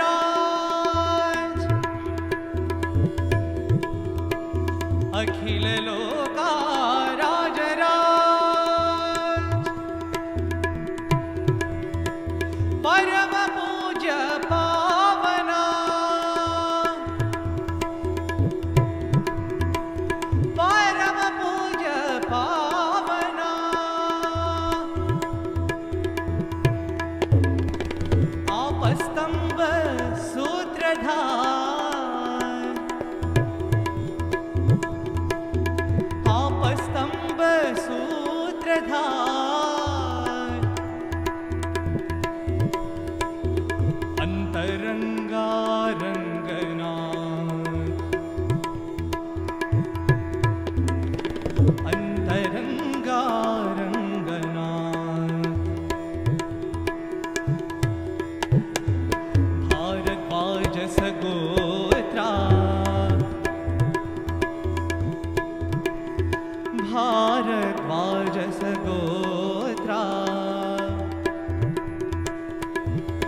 भव्यनामा कीर्तना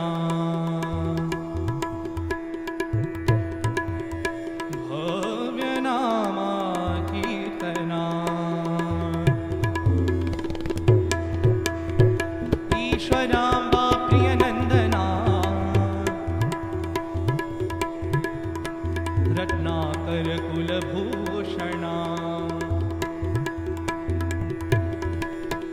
अखिल लोका राजराज परम पूज्य पावना आपस्तंभ सूत्रधार अंतरंगा रंगनाथ भारद्वाज सगोत्रा भव्यनामा कीर्तना भव्यनामा कीर्तना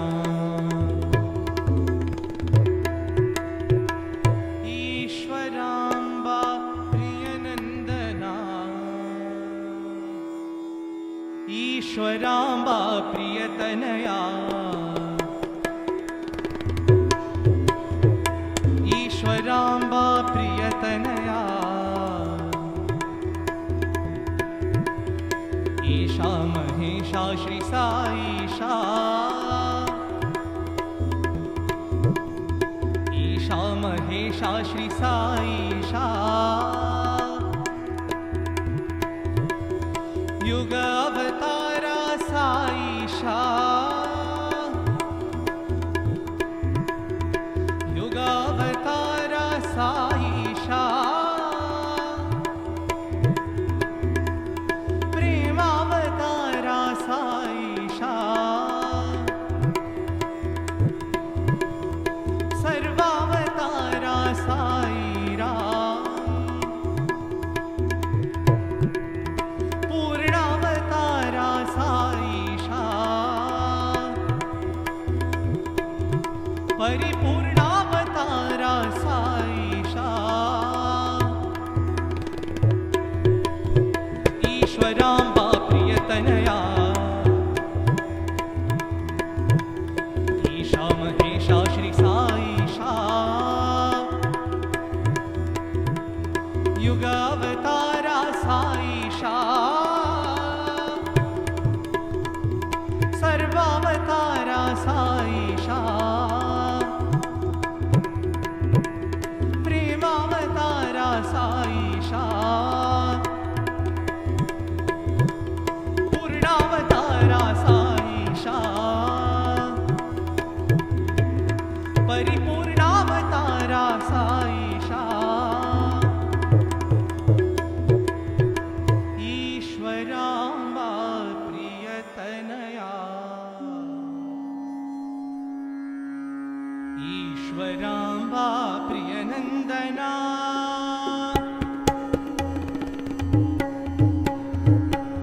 ईश्वराम्बा प्रियनन्दना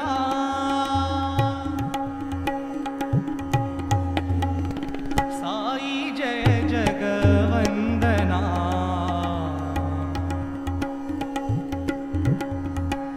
साई जय जगवन्दना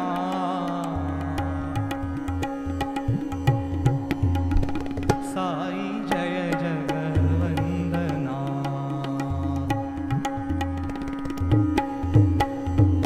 रत्नाकर कुलभूषणा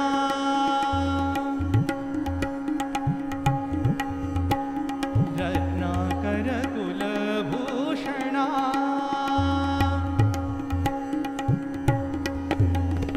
राजीव नयना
सत्य साई हरे भक्त जना संरक्षक भक्त जना संरक्षक पति महेश्वरा ओम जय जगदीश हरे शशिवदना श्रीकरा सर्वा प्राणपते स्वामी सर्वा प्राणपते आश्रित कल्पलतीका आश्रित कल्पलतीका आपद्बान्धवा ओम जय जगदीश हरे मात पिता गुरु दैवम मरियन्तयु नीवे स्वामी मरियन्तयु नीवे नाद ब्रह्म जगन्नाथ नाद ब्रह्म जगन्नाथ नागेन्द्राशयना ओम जय जगदीश हरे ओंकार रूपा ओजस्वी वो साई महादेवा सत्य साई महादेवा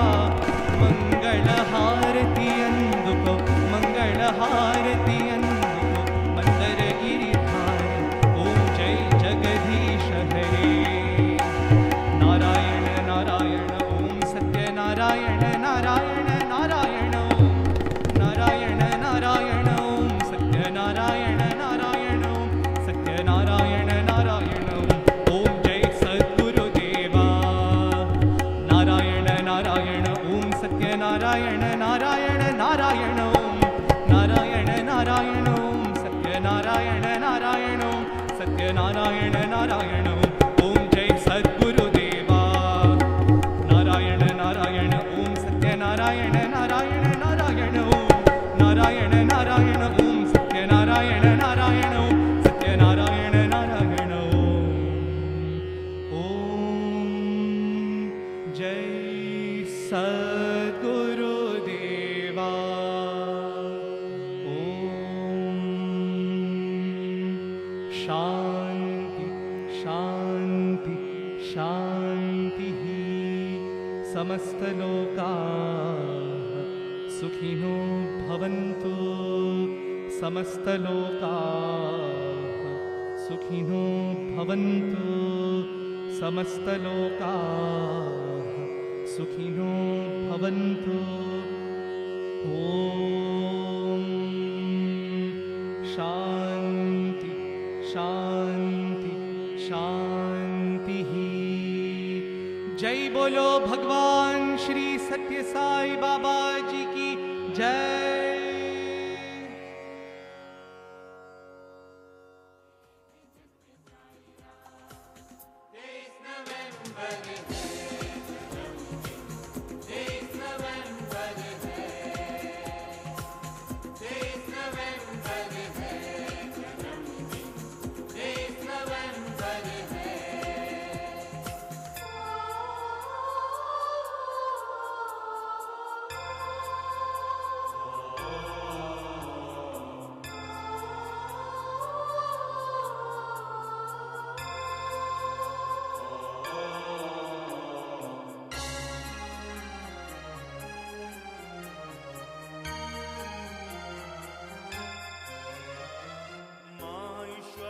सारे जग की है माता, माता है तू साई भगवान की। तेरे ही कारण हमें साई मिला है, जय हो सत्य साई भगवान की, जय हो सत्य साई।